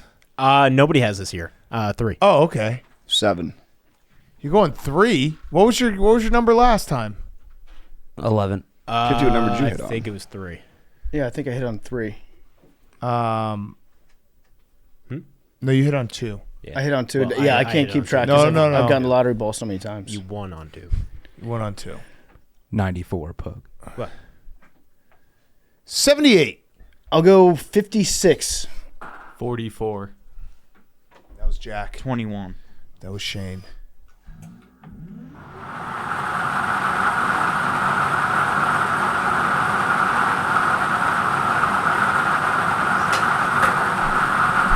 Oh, it's 9.